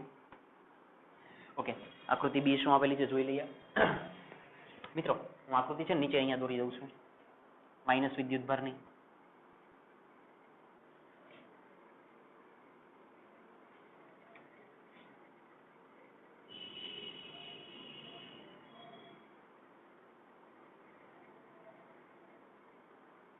ઋણ વિદ્યુતભારનું વિદ્યુત ક્ષેત્ર કઈ તરફ હોય તો કે અંદર તરફ. ધન વિદ્યુતભારનું વિદ્યુત ક્ષેત્ર કઈ તરફ હોય તો કે બહારની તરફ. બસ એવી જ આકૃતિ ખાલી એને આપેલી છે, વિદ્યુત ક્ષેત્ર દર્શાવેલા છે. આકૃતિ નંબર બી. આની અંદર કોઈ બિંદુઓ મૂકેલા છે, કયા કયા મૂકેલા છે તો કે એ અને બી. એ પહેલા છે અને બી પછી છે, એટલે માની લો કે અહીંયા કોઈ બિંદુ એ છે, અહીંયા કોઈ બિંદુ બી છે. ચાલો ઓકે મિત્રો, આવી આકૃતિ આપેલી છે. પોઈન્ટ વાંચતા જઈએ, શું કે છે સમજીએ. પહેલો મુદ્દો, વિદ્યુત સ્થિતિમાનનો તફાવત Vp - Vq અને Vb - Va ના ચિહ્ન જણાવો. વિદ્યુત સ્થિતિમાનનો તફાવત Vp - Vq, એ ભાગ Vp - Vq અને Vb - Va, Vb - Va ના ચિહ્ન જણાવો. એટલે પ્લસ છે કે માઇનસ છે કહેવાનું. શું કે ખબર? આનો જવાબ પ્લસ આવે કે માઇનસ, ખાલી આટલું કહેવાનું છે. આનો જવાબ પ્લસ આવે કે માઇનસ, ખાલી આટલી વાત કરવાની છે. જેટલું સરળ દેખાય જેટલું છે પણ સમજીને જવાબ આપો. ચાલો જવાબ આપો. P - Q નો જવાબ પ્લસમાં આવે કે માઇનસમાં? અમે શીખવાડી દીધું છે. યાદ કરો, વિદ્યુત ક્ષેત્રની દિશામાં આગળ વધતા વિદ્યુત સ્થિતિમાનમાં આવી રીતે વિદ્યુત ક્ષેત્ર હોય. ચાલો જવાબ આપો. તો આવી રીતે વિદ્યુત ક્ષેત્ર હોય તો અહીંયાનો વિદ્યુત સ્થિતિમાન માની લો કે હું 50 વોલ્ટ કહું, તો અહીંયાનું વિદ્યુત સ્થિતિમાન કેટલું હોય? અહીંયાનું 50 કહો તો અહીંયાનું કેટલું હોય? જેટલું હોય એટલું, 50 કરતા તો ઓછું જ હોય. વિદ્યુત ક્ષેત્રની દિશામાં આગળ વધતા વિદ્યુત સ્થિતિમાનમાં શું થાય? ઘટાડો. વાત પૂરી થઈ ગઈ. માની લો કે અહીંયા 40 વોલ્ટ છે. આ જ કન્સેપ્ટ અહીંયા છે, જો સમજીએ. ચાલો કોને શોધવા છે? આરામથી જવાબ લખીએ. V P minus V Q. જોજો, વીપી માઇનસ વીક્યુ ડાયરેક્ટ ખબર પડી જશે. અહીંયા ડાયરેક્ટ જવાબ જ લખું. જોજો, વિદ્યુત ક્ષેત્રની દિશામાં આગળ વધતા વિદ્યુત સ્થિતિમાનમાં ઘટાડો. આમ જાઓ તો ઘટાડો થાય, તો પી નું વધારે હોય અને ક્યુ નું ઓછું હોય. વિદ્યુત ક્ષેત્રની દિશામાં ઘટાડો તો પી નું વધારે, ક્યુ નું ઓછું. પી નું વધારે, ક્યુ નું ઓછું, તો મોટામાંથી નાના બાદ તો જવાબ કયો આવે? ધન. પતી ગયું. ખબર પડે છે? વિદ્યુત ક્ષેત્રની દિશામાં આગળ વધતા વિદ્યુત સ્થિતિમાનમાં ઘટાડો તો પી ના વધારે, ક્યુ ના ઓછા, પી ના વધારે, ક્યુ ના ઓછા, વધારે ઓછા, મોટામાંથી નાના તો પ્લસ. ચાલો આનો હવે જાતે સમજીને જવાબ આપો તો આઈ હોપ કે તમારો જવાબ સાચો જ પડે. વિદ્યુત ક્ષેત્રની દિશામાં આગળ વધતા વિદ્યુત સ્થિતિમાનમાં ઘટાડો. વિદ્યુત ક્ષેત્ર કઈ દિશામાં છે? આ બાજુ છે. જોજો હવે પાછું નીચે આમાં લેવા માંડતા નહીં. આ એરો જોજો, વિદ્યુત ક્ષેત્ર કઈ બાજુ? આ બાજુ. તો વિદ્યુત ક્ષેત્રની દિશામાં વિદ્યુત સ્થિતિમાનમાં ઘટાડો તો એનો મતલબ આના કેવા હોય? વધારે. પછી જો એની દિશામાં આગળ જાવ છો તો આનું કેવું હોય? ઓછું. બી ના વધારે, એના ઓછા. બી ના વધારે, એના ઓછા, મોટા નાના. મોટામાંથી નાના જાય તો કેવા હોય? પ્લસ. અહીંયા કાઉન્સમાં લખી દેવાનું એટલે ખબર પડે કે વીપી નું વિદ્યુત સ્થિતિમાન વધારે છે, વીક્યુ નું ઓછું છે, એટલે આ પ્લસમાં જવાબ આવ્યો. અહીંયા શું લખાય? વીબી નું વિદ્યુત સ્થિતિમાન વધારે છે, વીઈ નું વિદ્યુત સ્થિતિમાન ઓછું છે, એટલે જવાબ પ્લસ આવ્યો. ક્લિયર છે? બહુ સીધો કન્સેપ્ટ છે, ખાલી સમજાવવું જોઈએ. બી ભાગ સમજીએ શું કહે છે. હવે વાંચજો, વાક્ય રચનાને સમજજો. એક નાના ઋણ વિદ્યુત ભારની ક્યુ અને પી, એક નાનો ઋણ વિદ્યુત ભાર તથા ફરીથી વાંચું. એક નાના ઋણ વિદ્યુત ભારની ક્યુ અને પી તથા એ અને બી બિંદુઓ વચ્ચેની સ્થિતિ ઊર્જાના તફાવતના ચિહ્ન જણાવો. એક કામ કરો, કોની વચ્ચેની સ્થિતિ ઊર્જાનો તફાવત? પહેલા કોણ કીધું છે? ક્યુ અને પી. પછી કોણ કીધા છે? એ અને બી. ઉભા રહેજો. ક્યુ અને P, U Q minus U P. પછી સ્થિતિ ઊર્જાનો તફાવતો એ અને B, U A minus U B. આટલું. આગળ છેલ્લે વાંચો તો છેલ્લે શું કે? સ્થિતિ ઊર્જાના તફાવતના ચિહ્નો. સ્થિતિ ઊર્જાનો તફાવત, એના ચિહ્ન. એટલે અગેન તમારે ખાલી એટલો જવાબ આપવાનો કે આનો જવાબ પ્લસ આવે કે માઇનસ, આનો જવાબ પ્લસ આવે કે માઇનસ, આવો જવાબ આપવાનો છે. પણ શરૂઆતમાં કન્ડિશન શું કીધી છે? એક નાના ઋણ વિદ્યુત ભારની, એટલે બંને આકૃતિમાં એક નાનો ઋણ વિદ્યુત ભાર લેવાનો. બંને આકૃતિમાં એક નાનો ઋણ વિદ્યુત ભાર લેવાનો. માની લો કે નાનો ઋણ વિદ્યુત ભાર મેં અહીંયા મૂકી દીધો, માઇનસ ક્યુ અહીંયા મૂકી દીધો, અને અહીંયા મેં નાનો વિદ્યુત ભાર અહીંયા મૂકી દીધો, માઇનસ ક્યુ. હવે સાંભળો, હવે તમારે સ્થિતિ ઊર્જા મેળવવી. કઈ રીતે મળે? આરામથી મળશે. પેલા આને શોધો, બંનેની બાદબાકી કરો એટલે જવાબ પ્લસ છે કે માઇનસ ચેક કરીએ. આનો શોધો, આની શોધો, બંનેની બાદબાકી કરો એટલે જવાબ પ્લસ છે કે માઇનસ ખબર પડે. કઈ રીતે સમજાશે? જોજો. પેલા હું આને શોધું, યુ ક્યુ સ્થિતિ ઊર્જા. જોજો, ક્યુ નહીં. એ મિત્રો, આ ધન વિદ્યુત ભાર, આ ઋણ વિદ્યુત ભાર, તો બંનેની સ્થિતિ ઊર્જા એટલે માની લો ક્યુ વિદ્યુત ભારને મેં અહીંયા મૂક્યો છે, તો આ બંનેની સ્થિતિ ઊર્જાનું સમીકરણ શું થાય? એક પ્લસ ક્યુ, એક માઇનસ ક્યુ. બોલો શું જવાબ આવે? કે પછી એક વિદ્યુત ભાર આ એટલે માઇનસ ક્યુ, એક વિદ્યુત ભાર પોતે એટલે આ માની લો કે પ્લસ ક્યુ, અને છેદમાં બંને વચ્ચેનું અંતર, માની લો કે અહીંયાથી અહીંયા સુધીનું અંતર તમે કહી દીધું આર કેપિટલ ક્યુ ને અનુરૂપ આર ક્યુ કહી દીધા, આર ક્યુ. આ યુ ક્યુ મેળા. ઉતાવળ નહીં કરતા મિત્રો, હું પૂરેપૂરું સમજાવવાનો પ્રયત્ન કરીશ, પણ સમજો. એટલે you Q is equal to minus કે ક્યુ છેદમાં આર ક્યુ. આર ક્યુ એટલે કેટલું અંતર? આ અંતર. હવે સાંભળો, હવે મારે કયા બિંદુ પાસે લખવાની? પી બિંદુ પાસે. એટલે એનો મતલબ હું ખબર મિત્રો કે હવે આ ક્યુ વિદ્યુત ભારને છે ને તમે અહીંયા મૂકો, પી બિંદુએ અહીંયા મૂકો એમ. તો હવે આ બંનેની સ્થિતિ ઊર્જા કેવી રીતે લખાય? આ પોતે માઇનસ ક્યુ, આ પોતે પ્લસ ક્યુ, પણ બે વચ્ચેનું અંતર હવે હું લખીશ આટલું અંતર આરપી. જેમ આટલું કેટલું લખ્યું? આર ક્યુ, એટલું આટલું શું લખીશ? આરપી. તો હવે લખાવો યુપી એટલે કે એક વિદ્યુત ભાર કયો? તો કે માઇનસ ક્યુ, એક વિદ્યુતભાર કયો તો કે ઓરિજિનલ જે છે એ પ્લસ ક્યુ છેદમાં બે વચ્ચેનું અંતર કેટલું તો કે આરપી, આવું આ આરપી અંતર થઈ ગયું, આટલું અંતર. જોજો મિત્રો કાંઈ ગોટાળો ન થાય.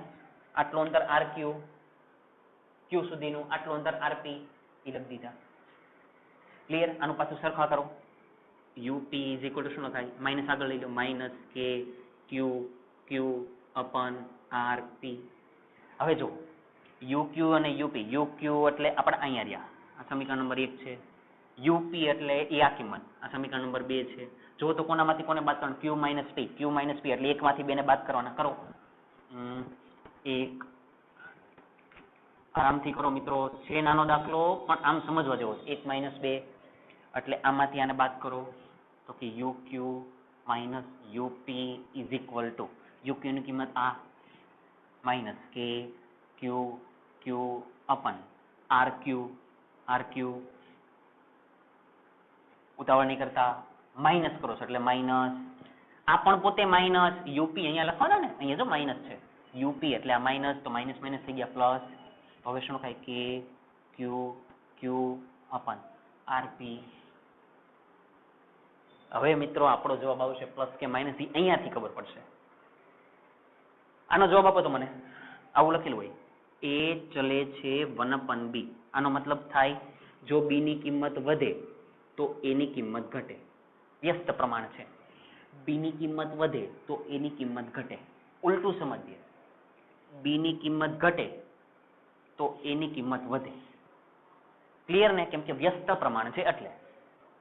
જવાબ આની અંદર છુપાયેલો છે. આર ક્યુ એટલે આટલું અંતર જો, અને આરપી એટલે આટલા અંતર. આર ક્યુ એટલે આટલા મોટા દેખાય જો, આરપી એટલે આટલા એટલે નાના. તો આ કન્ડિશનમાં આર ક્યુ ની કિંમત મોટી છે, આરપી ની કિંમત નાની છે. આવી આપણને આકૃતિ પરથી ખબર પડી. તો હવે આની અંદર આપણો જવાબ છે આ કિંમત મોટી, તો ઓટોમેટિક આ જવાબ કેવો થાય? નાનો. અને આ કિંમત નાની, એનો મતલબ આ ઓટોમેટિક આ જવાબ કેવો થાય? મોટો. તો આ મોટા, આ નાના, મોટાની આગળ પ્લસ ની નિશાની એટલે મોટામાંથી નાના જાય તો કોણ વધે? પ્લસ.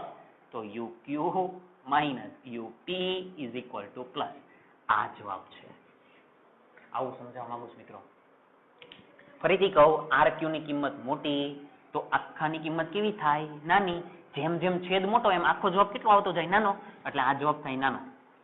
આરપી નાના તો આખાનો જવાબ કેવો થાય? મોટો. તો આ જવાબ મોટા, આ જવાબ નાના, મોટામાંથી નાના જાય તો જવાબ પ્લસ. જો કેમ કે મોટાની આગળ કઈ નિશાની છે? પ્લસ. તો મોટામાંથી નાના ગયા તો જવાબમાં શું આવે? પ્લસ. બહુ સાદી ભાષામાં સમજાવવાનો પ્રયત્ન કરશું એટલે જવાબ ધ્યાન આપજો. ક્લિયર છે? આગળ વધીએ. ઓકે, આનો જવાબ આવ્યો મિત્રો. હવે હું આશા રાખું તમે આને મને સમજાવવાનો પ્રયત્ન કરશો. આને મને સમજાવો. ચાલો હવે એનો નવો ભાગ જોઈએ. આની અંદરનો આ બી ભાગનો એક ભાગ પૂરો. હવે બી ભાગનો બીજો ભાગ કરીએ. આ પહેલો ભાગ હતો, ચાલો હવે બીજો ભાગ કરીએ. ઓકે, હા, એટલે UA માઇનસ UB, આની નિશાની આપણે હવે ચેક કરવાની છે. ચાલો હવે તમે કરાવશો. શું કરવાનું? UA શોધીએ. થોડુંક હવે જાતે કરવાનો પ્રયત્ન કરશો અને ઝડપથી કરશો. UA એટલે એનો મતલબ અહીંયા પહેલા વિદ્યુતભાર મૂકવાનો. ચાલો અત્યારે અહીંયા મૂકી દઉં. ચાલો, આ પોતે કેવા છે? માઇનસ. દેખાય છે તમને લોકોને? થોડા મોટા કરું. માઇનસ ક્યુ અત્યારે ક્યાં? એ બિંદુ પર મૂકેલા છે અને આ પણ ઓલરેડી માઇનસ છે. તો જો એ એટલે આ બિંદુ ની એટલે આટલું, એટલે આટલું અંતર કેટલું કહેવાય? RA. જો આટલું અંતર RA હે ને? ચાલો અહીં લખાવું UA. એ ની એટલે આ માઇનસ ક્યુ અને આ પોતે માઇનસ ક્યુ એટલે કે આ માઇનસ ક્યુ એટલે અહીંયા લખી દઈએ માઇનસ ક્યુ, અને આ એટલે આને મોટા ક્યુ કહીશ પણ છે માઇનસમાં જ, એટલે માઇનસમાં છેદમાં બે વચ્ચેનું અંતર એટલે કહી દઉં RA. ચાલો તો આનો જવાબ શું બને? UA is equal to minus minus plus એટલે કે ક્યુ ક્યુ અપન RA. મિત્રો હું એકવાર બોર્ડ પર ચેક કરી લઉં બરાબર દેખાય છે કે નથી દેખાતું. ચાલો દેખાય છે, કોઈ વાંધો નથી. ઓકે, ચાલો ધ્યાન આપજો. UA મેળવી લીધા. UB ને મેળવો હતો અને આપી દો સમીકરણ નંબર 1. UB ને મેળવો. ચાલો મિત્રો, આઈ હોપ કે તમે જાતે કરો. UB એટલે અહીંયા, એટલે માઇનસ ક્યુ ને ટૂંકમાં અહીંયા મૂકવાનો એમ. એટલે આ વિદ્યુતભાર અને આ વિદ્યુતભાર તો વચ્ચેનું અંતર કેટલું કહેવાય? આરબી. દેખાય છે ને? આરબી. તો અહીંયાથી અહીંયા સુધીનું અંતર કેટલું હશે? તો કે આરબી. જો તો આઈ માઇનસ ક્યુ વચ્ચેનું અંતર આરબી. તો લખાવો કે એક હતા માઇનસ ક્યુ, બીજા પણ છે માઇનસ ક્યુ છેદમાં આરબી. માઇનસ માઇનસ પ્લસ એટલે U B is equal to K Q upon RB. સમીકરણ નંબર 2. તમારે કોનામાંથી કોને બાદ કરવાના? a માઇનસ બી એટલે a વાળું પદ આ, b વાળું પદ એટલે 1 માંથી 2 તો 1 માઇનસ 2. ચાલો 1 એટલે UA minus UB minus UB. ચાલો આવડશે તમને. UA ની કિંમત આ લખાવો કે ક્યુ અપોન RA. ચાલો વચ્ચે કઈ નિશાની છે? માઇનસ. અહીંયા નહીં માઇનસ. UB ની કિંમત આ કે ક્યુ અપોન RB. ચાલો મિત્રો હવે શું કરવાનું? પેલા ચેક કરો નીચેનો છેદ કોનો મોટો છે કોનો નાનો છે એ ચેક કરો. RA એટલે આટલું અંતર જો, અને RB એટલે આટલું અંતર. RA એટલે આટલા, RB એટલે આટલા. એનો મતલબ RB મોટા છે, RA નાના છે. RB મોટા, RA નાના. RB મોટા, RA નાના. ચાલો આ જ તમને જવાબ લાવીને આવશે. સમજો આ મોટા એનો મતલબ આ મોટા, તો એનો મતલબ ઓલ ઓવર જવાબ કેવો થાય? નાનો. આ મોટા છે ને, મોટા, તો ઓલ ઓવર આ જવાબ કેવો થાય? નાનો. આ કેવા છે? નાના. આ કેવા છે? નાના. આ નાના, તો ઓલ ઓવર આ જવાબ કેવો થાય? મોટો. હવે સમજો જવાબ આવી ગયો. આ મોટા, આ નાના. મોટામાંથી નાના જાય તો મોટાની નિશાની કઈ છે? પ્લસ. તો મોટામાંથી નાના જાય તો જવાબમાં શું આવે? પ્લસ. તો UA minus UB is equal to plus. આ મોટા હતા એટલે જ મેં એરો ઉપર કર્યો છે. આ આખું પદ મોટું. મિત્રો ઊંધું કાંઈ સમજતા નહીં. કોણ મોટું એ સમજો. જો RB મોટા, આ મોટા એટલે ઓલ ઓવર વ્યસ્ત પ્રમાણમાં છે. એટલે આખું પદ કેવું થાય? નાનું. RA નાના, તો ઓલ ઓવર આખું પદ કેવું થાય? મોટું. કેમ કે વ્યસ્ત પ્રમાણ થાય. એટલે આ પદ મોટું, આ પદ નાનું એટલે પ્લસ. અહીંયા જો એટલે જ મેં અહીંયા એરો કરેલો છે. આ પદ આખું પદ મોટું, આખું પદ નાનું, તો મોટામાંથી નાના એટલે પ્લસ. છે મેથેમેટિક્સ જ તે, પણ ખાલી આપણે સમજવાનું છે. ઓકે ચાલો ઠીક છે. બીજો ભાગ પૂરો થયો. ત્રીજો ભાગ કરીએ એટલે કે સી પાર્ટ કરીએ. એ પાર્ટ થઈ ગયો છે, આ બી પાર્ટ હતો, અને સી પાર્ટ કરીએ. ચાલો ઘણા બધા ભાગ છે આની અંદર. સી. એક નાના ધન વિદ્યુતભારને Q થી P લઈ જવામાં ક્ષેત્ર વડે થતા કાર્યનું ચિહ્ન. વિદ્યુતભારને ક્યાંથી ક્યાં લઈ જવાનો? Q થી P. એક નાના ધન વિદ્યુતભારને, એટલે વિદ્યુતભાર કેવો લેવાનો? ધન. QP શેમાં છે? Q અહીંયા છે ને P અહીંયા છે. એટલે મારે આ આકૃતિની વાત કરવાની. નાનો કયો વિદ્યુતભાર લેવાનો? ધન. એટલે નાના ધન વિદ્યુતભારને અહીંયા કોઈ ધન વિદ્યુતભાર, મિત્રો આકૃતિ અહીંયા દોરી દો. જો એ આવી આકૃતિની વાત કરે છે.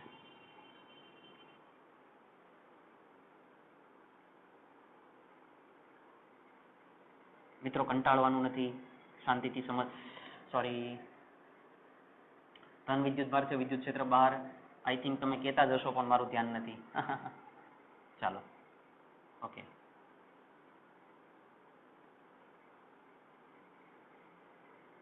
ઓકે ત્યાં Q આપેલા છે એટલે આ Q બિંદુ, આ P બિંદુ. હવે નાનો કોઈ ધન વિદ્યુતભાર લેવાનો અને એને Q ઉપર Q થી P લઈ જવાનો. એટલે અહીંયા કોઈ Q ને મૂકી દીધા.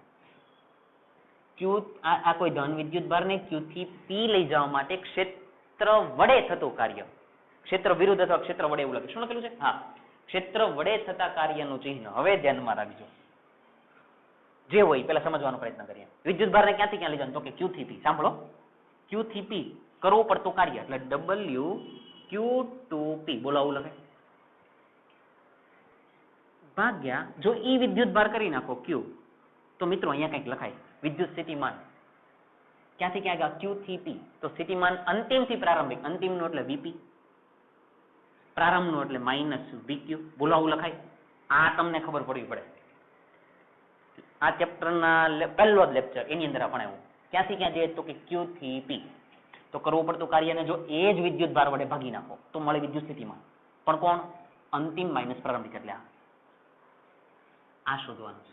સાંભળજો, હું શું કરવાનો છું એને સમજો. આને શોધવા છે, આને જવા દો આ બાજુ. W Q2P is equal two Q VP minus VQ. હવે મિત્રો સાંભળો, આ જે કાર્ય હતું એ બાહ્ય બળ વડે થતું કાર્ય હતું. આપણે ખબર અહીંયા EXT લખતા હતા, એક્સટર્નલ બળ એટલે બાહ્ય બળ વડે થતું કાર્ય. તમારે કયું લખવાનું છે? વિદ્યુતીય બળ વડે થતું કાર્ય. ઉભા રહેજો, આ બાહ્ય બળ વડે મળશે, વાંધો નહીં, પેલા લખો. મને જવાબ આપો, નિશાની પ્લસ આવે કે માઇનસ? તમને ઓલરેડી અહીંયા લખેલો જ છે આનો જવાબ. VP માઇનસ VQ પ્લસ આવે કે minus? P minus Q, P minus Q, P minus Q, એનો જવાબ પ્લસ, એટલે એનો મતલબ આ જવાબ પ્લસ છે, એટલે એનો મતલબ આખો ઓલ ઓવર જવાબ ધન આવે. પણ એ કોના વડે? બાહ્ય બળ વડે. તમારે તો કોના વડે શોધવાનું? વિદ્યુતીય. વિદ્યુતીય એટલે W. વિદ્યુતીય એટલે વિદ્યુતીય બળ તો એ તો કેવું હોય? માઇનસ. એ માઇનસ કેવી રીતે થાય? આ માઇનસ કેવી રીતે થાય? આ જવાબ પ્લસ તો આ માઇનસ કેવી રીતે થાય? સાંભળજો, આ રીતે લખાય. અહીંયા લખું, જોજો. W બાહ્ય is equal two negative of W વિદ્યુતીય. આવું નથી? હવે આનો જવાબ કેવો આવ્યો? બાહ્યનો જવાબ કેવો આવ્યો? ધન. તો આ નિશાની આ જાય એટલે પ્લસ માઇનસ માઇનસ. જો એટલે વિદ્યુતીય માઇનસ. કેવા શું માંગુ છું ખબર? ફરીથી આ પદ આખું ધનમાં જવાબ આવ્યો. Q VP minus VQ. આ કયું બળ? બાહ્ય બળની અસર હેઠળ.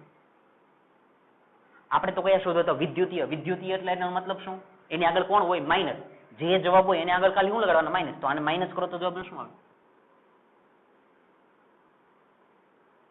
હવે જો એને વિદ્યુતીય બળ વડે થતા કાર્યનું ચિહ્ન જણાવો. માઇનસ. આવું સમજવા માંગુ છું. એટલે જ્યારે તમે ઓલો વિદ્યુત સ્થિતિમાન ભણ્યા ત્યારે આ તમે યાદ રાખજો, તમે એ બાહ્ય બળની અસર હેઠળ કહેતા. એટલે તમને જે મળે એ બાહ્ય બળની અસર હેઠળ મળે. આ કિંમત ધન આવી તો એને ઉલટા કોણ કહેવાય? વિદ્યુતીય. માની લ્યો આ કિંમત ઋણ આવ્યું હોત તો વિદ્યુતીય બળ કેવું મળે? ધન. ખાલી નિશાની બદલવાની. બાહ્ય બળ ધન તો વિદ્યુતીય બળ ઋણ. બાહ્ય બળ ઋણ તો વિદ્યુતીય બળ ધન. ઉલટા. આમ ઉલટું પણ ચાલે.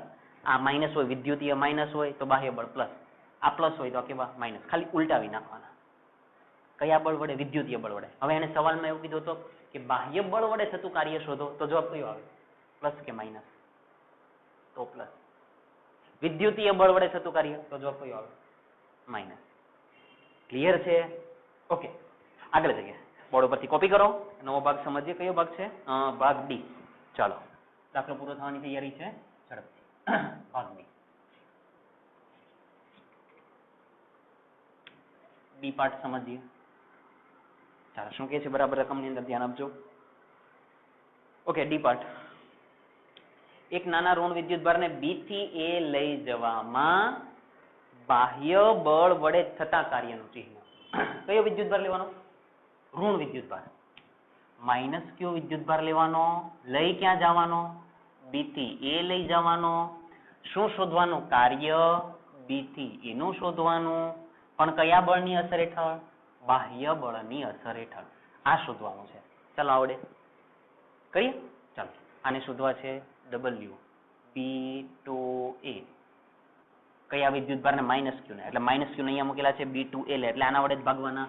એટલે માઇનસ ક્યુ છેદમાં, તો અહીંયાથી અહીંયા તો આનું વિદ્યુત સ્થિતિમાન માઇનસ આનું, અથવા તો અહીંયાથી સમજો આ માઇનસ આ, એટલે VA માઇનસ VB. ખોટું આ સાફ કરી નાખો, વાંધો નહીં, ચાલો કરી નાખશો તો પણ. ચાલો, આને શોધવા છે W B2A. તો આનો જવાબ શું આવે? માઇનસ ક્યુ VA માઇનસ VB. ઉતાવળ નહીં કરવાની, સમજવાનું. આનો જવાબ પ્લસ છે કે માઇનસ? VA એટલે આ. ના ફરીથી VA એટલે આટલું વિદ્યુત સ્થિતિમાન અને આ વિદ્યુત સ્થિતિમાન. થોડીક વાર પહેલા જ આપણે કર્યું હતું. A માંથી B નું વિદ્યુત સ્થિતિમાનની બાદબાકી કરો તો આ બે માંથી મોટું કોણ? પહેલા મને એમ કહો. વિદ્યુત ક્ષેત્રની દિશામાં આગળ વધતા વિદ્યુત સ્થિતિમાનમાં ઘટાડો તો આ નાના, આનું વિદ્યુત સ્થિતિમાન વધારે, એટલે VB માઇનસ VA. ફરીથી આ શોધવા છે ને VA, તો કોણ મોટું કોણ નાનું ચેક કરવું પડે ને. વિદ્યુત ક્ષેત્રની દિશામાં આગળ વધતા વિદ્યુત સ્થિતિમાનમાં ઘટાડો એટલે આ નાના, આ મોટા, એટલે B નું વિદ્યુત સ્થિતિમાન મોટું, એનું વિદ્યુત સ્થિતિમાન નાનું, બીનું વિદ્યુત સ્થિતિમાન મોટું, એનું વિદ્યુત સ્થિતિમાન નાનું, તો ઓલ ઓવર મોટામાંથી નાના જાય તો જવાબમાં શું આવશે? માઇનસ. આ મોટા છે તો માઇનસ, અને આ માઇનસ માઇનસ પાછા પ્લસ, એટલે W_B_2_A કેવા મળે? પ્લસ. હવે જો બાપો તો આ બાહ્ય બળ વડે છે કે વિદ્યુતીય બળ વડે છે? જલ્દી, બાહ્ય બળ વડે કે વિદ્યુતીય? બાહ્ય બળ વડે. જો વિદ્યુત સ્થિતિમાનનું સાદું સૂત્ર હોય તો અહીંયા તો શું હોય? બાહ્ય જ હોય, તો ઓટોમેટિક જવાબ આવી ગયો. પણ જો આ જ લખેલું હોય કે -q વિદ્યુત ભારને B થી A લઈ જવા માટે વિદ્યુતીય બળ વિરુદ્ધ થતું કાર્ય અથવા તો વિદ્યુત ક્ષેત્ર વિરુદ્ધ કરવું પડતું કાર્ય, તો શું આવે? આ જવાબ કેવો આવ્યો? પ્લસ. તો વિદ્યુતીય માટે કેવો આવે? માઇનસ. આ કોના માટે? બાહ્ય માટે. ખાલી બદલવાનું કેટલું કે વિદ્યુતીય માટે પૂછે તો જવાબ કેવો આવે? માઇનસ. આ ખબર પડી ને? અહીંયાથી સમજો, વિદ્યુત ક્ષેત્રની દિશામાં આગળ વધતા વિદ્યુત સ્થિતિમાનમાં ઘટાડો, તો આ કિંમત નાની. જો આ વિદ્યુત ક્ષેત્ર આમ જાય છે તો આનું વિદ્યુત સ્થિતિમાન મોટું, આનું નાનું, B એટલે VB મોટા, VA નાના, VB મોટા, VA નાના, મોટામાંથી નાના બાદ એટલે નિશાની આવશે માઇનસ. એટલે આની નિશાની આ બેની બાદબાકી કરો એટલે નિશાની કઈ આવે? માઇનસ. પછી ઈ માઇનસ માઇનસ કયા? પ્લસ. એક પદ વધારે કરો. આ માઇનસ કે ઓલરેડી હતા, આ બંનેની બાદબાકી કરો એટલે જવાબમાં શું આવે? પાછા માઇનસ. એટલે આવું માઇનસ થાય તો માઇનસ માઇનસ શું થઈ ગયા? પ્લસ. એમ ખબર પડે છે? ચાલો, ઓકે, પ્લસ. ફાઇનલી છેલ્લો પાર્ટ કરીએ, ધ્યાન આપજો. ઈ ભાગ. મિત્રો થાકી જાઓ તો 2-5 મિનિટ રેસ્ટ લઈ લેવાનું અને પાછું ભણવા લાગજો. ઓકે, ઈ ભાગ કરીએ. B થી A જવામાં નાના ઋણ વિદ્યુત ભારની ગતિ ઉર્જા વધે કે ઘટે? ફરીથી મિત્રો જોજો, B થી A જવામાં નાના વિદ્યુત ભારની ગતિ ઉર્જા વધે કે ઘટે? B થી A કોને લઈ જવાનો છે? નાના ઋણ વિદ્યુત ભારને. એટલે આ ઋણ વિદ્યુત ભાર છે ને અહીંયાથી અહીંયા લઈ જવામાં. B થી A જવા માટે ઋણ એટલે કે -q વિદ્યુત ભારની ગતિ ઉર્જા તમને આવું પૂછ્યું છે, વધે કે ઘટે? આવું પૂછેલું છે. ચાલો, ગતિ ઉર્જા વધે કે ઘટે? સાંભળજો, બરાબર સાંભળજો. આ પોતે કેવા? ક્યાંથી ક્યાં જવાનું? B થી A. આ પોતે કેવા? માઇનસ. આ પોતે કેવા? માઇનસ. તો બંને વચ્ચે આમ તમે આમ ધક્કો મારો, એકદમ આ ઝડપથી આમ સમજો કે ઝડપથી આમ આવે છે આમ, તો ધીરે ધીરે ધીરે આની નજીક વધે જાય એમ એનો વેગ વધે કે ઘટે? જો તો આ -q છે, એ આ -q નજીક જાય તો વેગ વધે કે ઘટે? વેગ ઘટે, કેમ કે બંને વચ્ચે શું થાય? અપાકર્ષણ. વેગ ઘટે તો ગતિ ઉર્જા ઘટે. ફરીથી સમજીએ, હું શું કહું છું? આ કેવા છે? ઋણ. આ કેવા છે? ઋણ. તો બંને વચ્ચે શું થાય? અપાકર્ષણ. તો હવે તમે આને B થી A લઈ જાઓ. B થી A આવી રીતે લઈ જાઓ તો આને શું કરે? ધક્કો મારે, અપાકર્ષણ થાય. તો પરિણામે જેમ જેમ તમે આની નજીક જાઓ એમ આનો વેગ વધે કે ઘટે? તો કે વેગ ઘટે, કેમ કે આને શું કરે? અપાકર્ષણ કરે. તો જેમ તમે આને આ બદલી જાઓ એનો વેગ શું થાય? ઘટે. તો મિત્રો હવે ધ્યાન આપો, ગતિ ઉર્જાનું સમીકરણ શું? ગતિ ઉર્જા = 1/2 mv². અને સમીકરણ ચોખ્ખું દર્શાવે જો કે જો વેગ ઘટે તો ગતિ ઉર્જા પણ ઘટે, કેમ કે બંને સમપ્રમાણમાં છે. જો ગતિ ઉર્જા એની ઉપર જ અહીંયા જ છે, તો એનો મતલબ વેગ ઘટે તો ગતિ ઉર્જા પણ ઘટે. તો આનો જવાબ શું આવે? ગતિ ઉર્જા ઘટે છે. ક્લિયર છે? બહુ સીધી ભાષામાં મિત્રો. આ માઇનસ તો આની નજીક જાય તો ધીરે ધીરે વેગ ઘટે. કેમ ઘટે? કેમ કે આ પણ કેવા છે? માઇનસ. સમજાય છે? પાક્કું ને? ઓકે ઓકે મિત્રો, તો આજનો લેક્ચર અહીંયા પૂરો થાય છે. પણ મિત્રો હું એક વાત કહું એને બરાબર સાંભળો. મારા લેક્ચર થોડા મોટા હોય છે એટલે કદાચ તમે 2 ભાગની અંદર જોવો તો મને વાંધો નથી, પણ મિત્રો એક વસ્તુ ધ્યાનમાં રાખજો, બોર્ડ ઉપર જે પણ ચાલે એ બધું તમારી નોટની અંદર લખજો અને એનું રિવિઝન કરજો. દર વખતે એવું જરૂરી નથી કે બોર્ડ ઉપર એક વખત જે ચાલી જાય એ એક વખતમાં તમને સમજાઈ જાય, આવું જરૂરી નથી. તો મિત્રો એવું હોય તો લેક્ચરને એક વખત લખાઈ જાય પછી જ્યારે ડાઉટ હોય ત્યારે ફરીથી રિવાઇઝ કરીને જોજો કે જેથી તમને આવડે. તમે 1 થી 2 વખત જોશો ને એટલે આરામથી તમને ધીરે ધીરે સમજાવવા લાગશે, કેમ કે આ બધું તમે પહેલી વખત ભણો છો. એટલે પહેલી વખત ભણો છો તો એક વખતમાં સમજાઈ જાય એવું જરૂરી નથી. ઠીક છે?